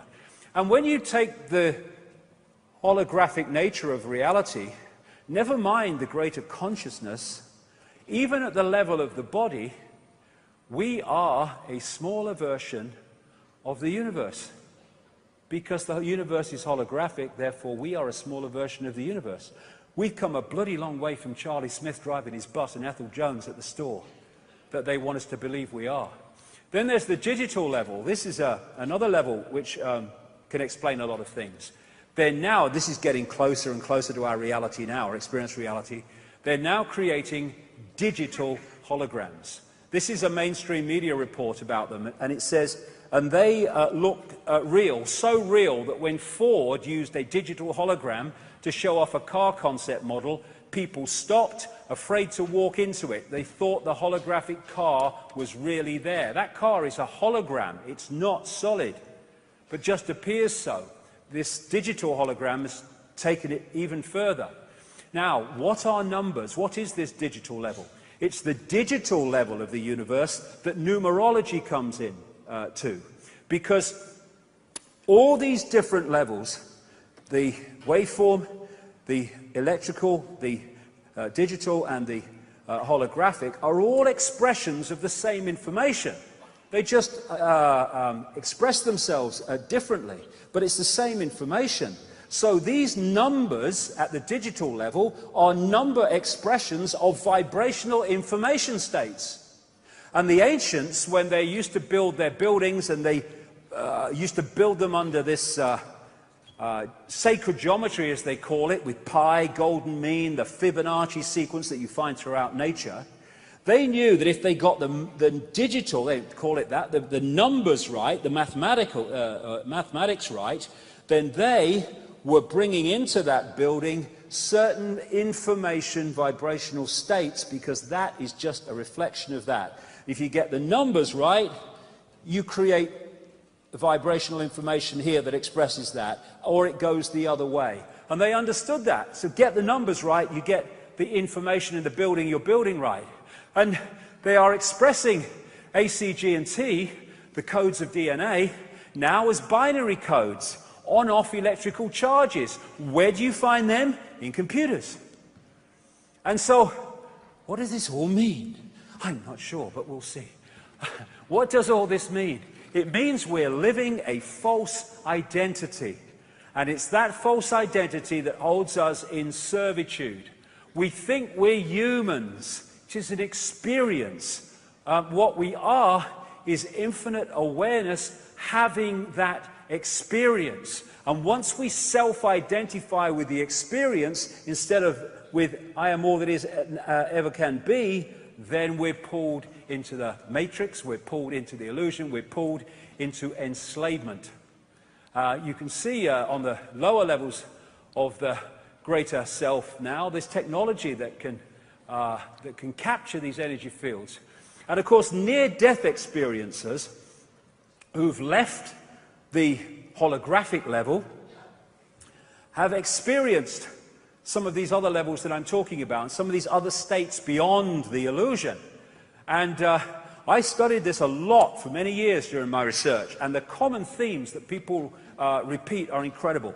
This is one that encapsulates everything that I've been talking about, a near-death experience telling of what happened to him. He said, everything from the beginning, my birth, my ancestors, my children, my wife, everything comes together simultaneously. I saw everything about me and about everyone who was around me. I saw everything they were thinking now, what they thought then, what was happening before, what was happening now. There is no time.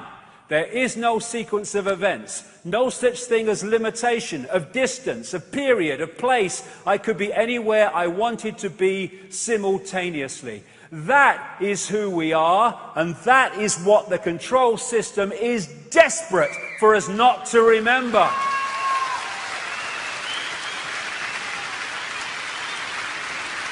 And when we get caught in the telescope, in the lens, we can get caught in the illusion of time and space. And massively involved in that are the two hemispheres of the brain. This is a big thing in terms of the way we're controlled and enslaved. There are two hemispheres of the brain, the left and right, and then there is this bridge, corpus callosum, that's supposed to be the means through which they talk to each other. They have very, very different personalities, very, very different ways of decoding reality. Ideal, we are whole brain people and get the best of both. Goal of the control system, stick them in the left brain, shut the right brain down.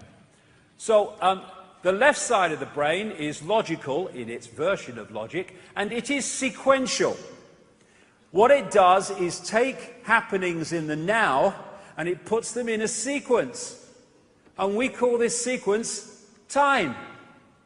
And the faster it moves the sequence, the faster time seems to be passing. The slower it moves the sequence, the slower time seems to be passing. Thus, when you are in a situation you don't like, oh, time's passing so slow. Situation you love, oh my goodness, is that the time? It's flown today.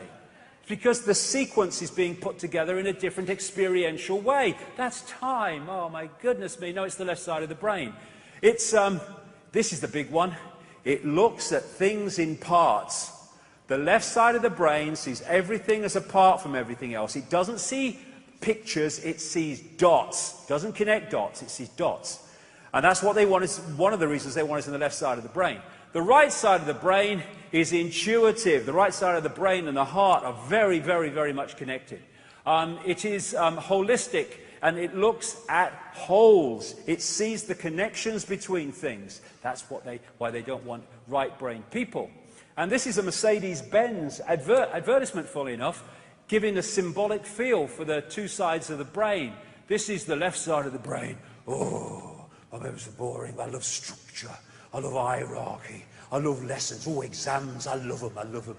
And this is this guy. Hey, chill, man. Hey, let's do a painting here. That's good. Oh, yes. What we want is both. Because you get people who are really right-brained and they can't function in this world. We need both. And this is a Neil Haig depiction of the two hemispheres of the brain. This is the structure. This is the hierarchy. This is the world that we live in. Because humanity and that which runs the institutions has been turned into prisoners of the left brain, that's why our society is a left-brain society. And it rewards left-brain people.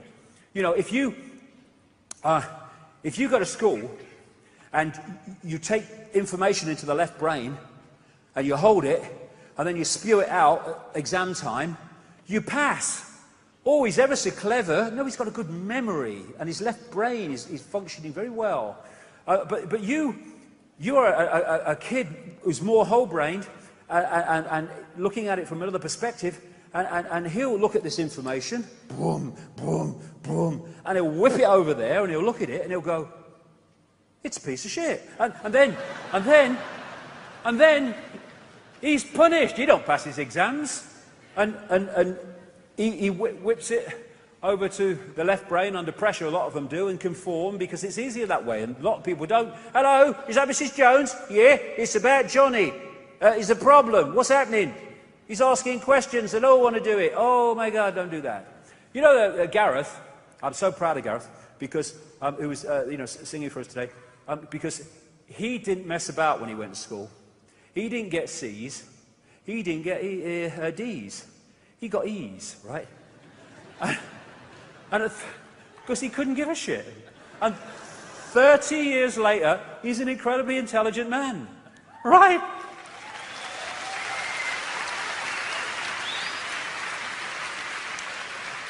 And here's another Neil Haig depiction. What this system is set up to do, therefore, and what I've just described is part of it, is to firewall off the left side of the brain and keep right-brain people out. And left-brain people, therefore, are very suspicious of right-brain people. He's a bit of a bloody loony, he is, and all that stuff. This is the artist. This is the maverick. This is the visionary. This is the one that can see beyond the illusion. But they want the focus of attention in the left side of the brain. Hey, look, mate, honestly, mate, okay, I'm standing here, I've got reddish hair, I've got a brown bloody T-shirt on, there's a big word called doom on the bloody... No, mate, it can't be. I'm driving down the road, I'm going to vote for Obama. You know, I mean, the illusion is just so massive. And this is Jill Bolte-Taylor, she's a brain scientist, and she had a stroke in the left side of the brain in 1996, one morning, and as the stroke was happening, she was getting more and more outside of this reality that we call the real world. And what was happening is that her left side of the brain was no longer decoding reality as it should because it was malfunctioning. Suddenly, her hands didn't look like hands anymore. There was no point where her body ended and the rest of the room started. It was one energy field. She, in her words, lost 37 years of emotional baggage because the baggage was in the operating system and it was no longer being decoded, thus she wasn't experiencing it. And she said that during this stroke, when it was happening, she didn't realize it was a stroke for a while. She actually remained conscious for a lot of time, which is why she was able to retell the experience. And she said at one point, she's trying to call work to get some help, but she gets the business cards, she's trying to see the number, because she can't remember the number, but she can't see numbers. All she can see is digital squiggles. Why?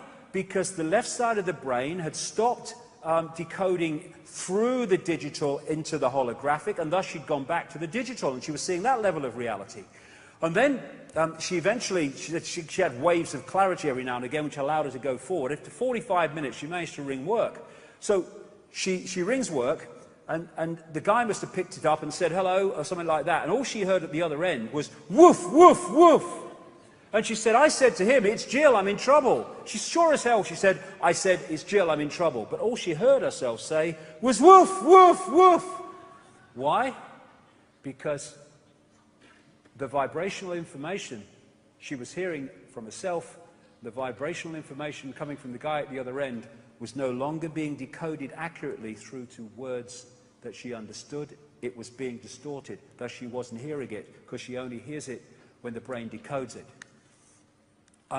This is a guy called Stephen Wiltshire. Became very well known. He's what they call an autistic savant.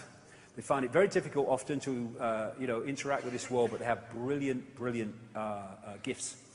And he became well known because the BBC flew him up into a helicopter over London for something like 30 minutes without a notepad, or not that it would bloody helped.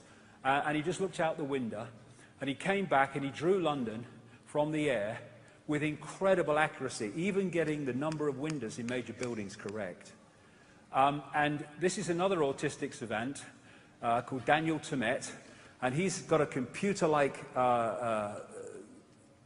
way of filtering and decoding numbers, and also learns languages in a ridiculously short time, including amazingly difficult languages like Icelandic.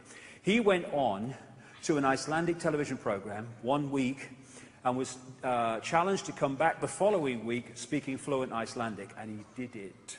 And his language teacher said, this man's not human. Oh, yes, he is. He's the human that we should be if this control system was not suppressing us as it is. And so what the left side of the brain would do is go, Sam, yeah, Sam, team, yeah, that's right. What the right side of the brain does, which is where these are coming from massively, it goes, gotcha. When Stephen Wiltshire is looking out the helicopter, he's not going, oh, that's got one bit, start, hold it, one window to, no. His right side of his brain is going, gotcha. The lot, picture. That's who we really are, and they are expressing fantastic gifts to give us a reminder of who we really are. They are capturing or accessing deeper levels of infinite potential, which people are not doing when they're held in the five senses. And people say, well, you left school at 15 and you didn't even pass your 11 plus. You went to Crown Hill Secondary Modern. You weren't very good there either. Well, they know what they're talking about. Why don't they tell us? Well, I'll tell you why they don't tell us, because they don't bloody know half the time, because the funding and the structure of science make sure they don't know.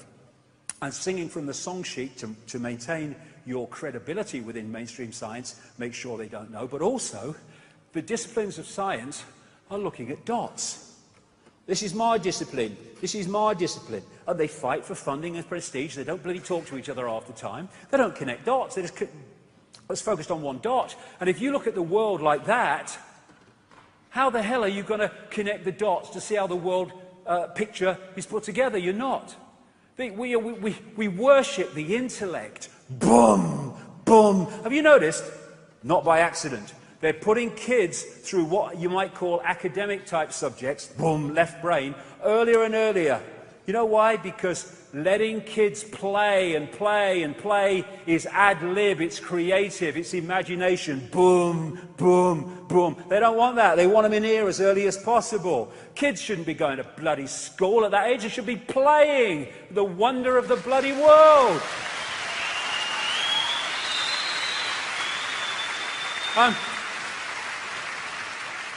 Compared with consciousness, compared with the heart innate intelligence, this is the village bloody idiot, but we worship it.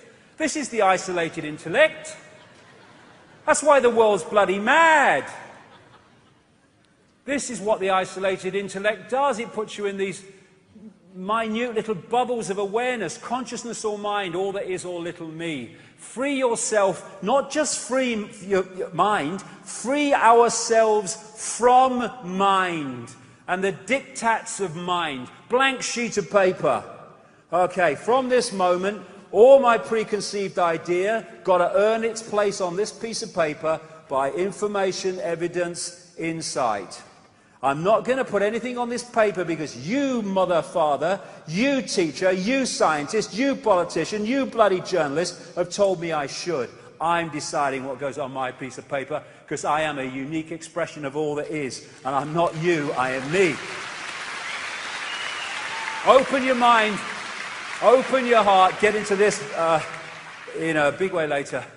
And when you open your heart and you open your mind, you access the universal field beyond the illusion, and bingo, massive insights and understandings come pouring in. Not because you're a chosen one, not because you're special, not because you are Jesus who's come to save the world, but because you've just opened yourself to that which is available to anyone who wants to open themselves to it. All possibility, infinite love is the only truth. Everything else is illusion. And this fork on the road, are we going to go with the head, which has got us into this bloody mess, or are we going to go with the heart, which takes another look at everything?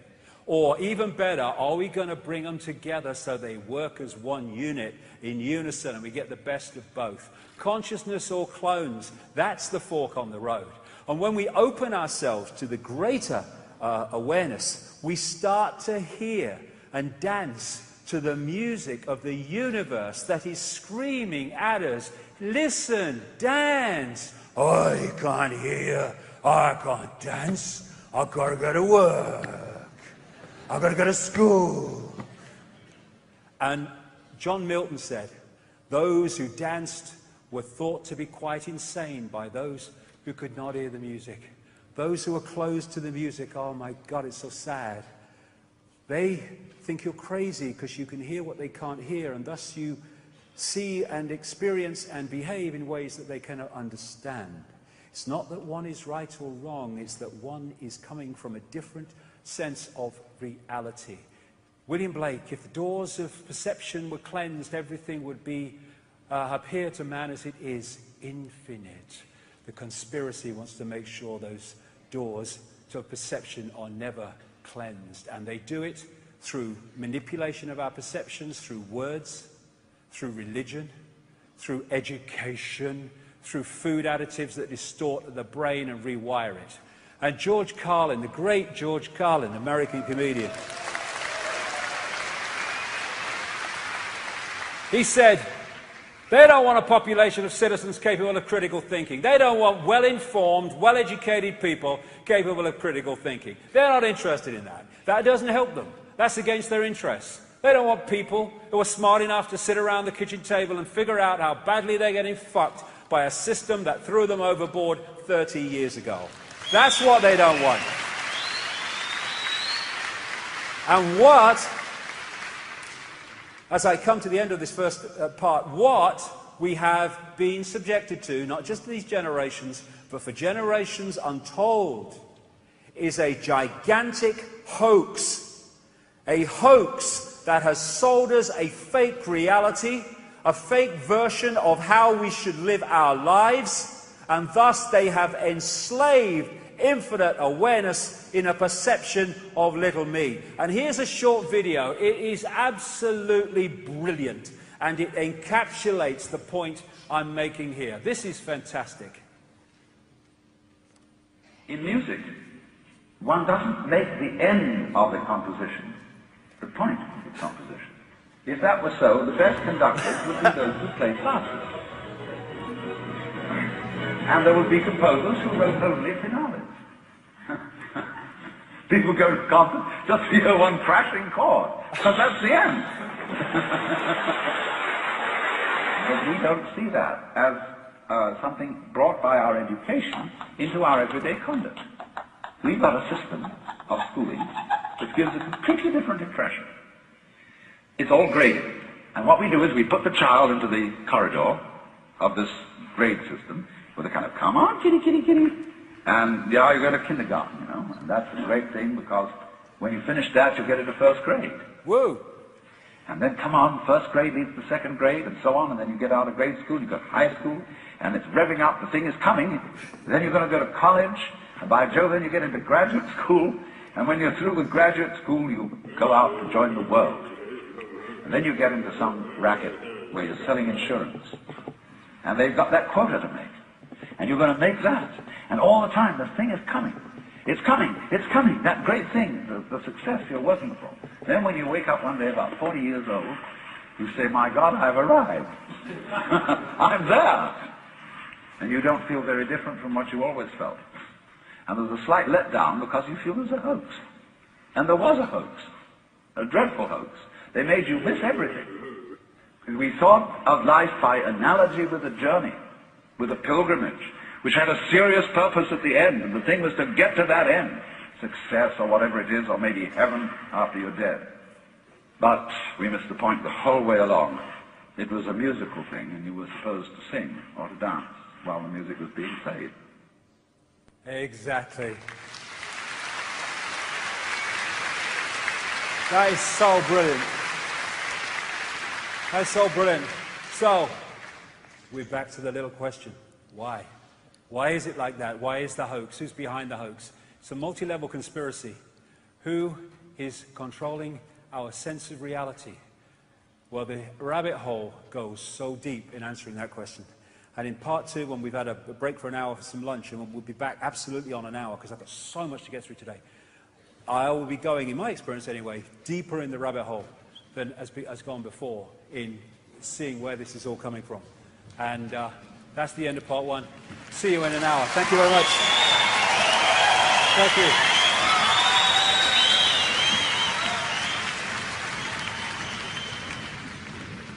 This break is for 1 hour. Please feel free to get food and drinks from the foyer during this time, but please remember the show will restart in precisely 1 hour. David Icke was changed forever in 1991 after a series of extraordinary experiences amid the ancient sights and stunning landscapes of Peru. What happened set him on an incredible journey that's brought mass ridicule, dismissal, but ultimately recognition that he has something unique to say about the world, the nature of reality, and the forces that manipulate and dictate the direction of human society. David Icke returned to Peru, follows the incredible places that he visited on that first momentous trip, plus many more. A group from around the world went with him to the breathtaking Machu Picchu, Lake Titicaca, and other locations and power centers in this incredible country. This new and exclusive DVD is available to buy in the foyer now. Please just ask one of the sales assistants for details.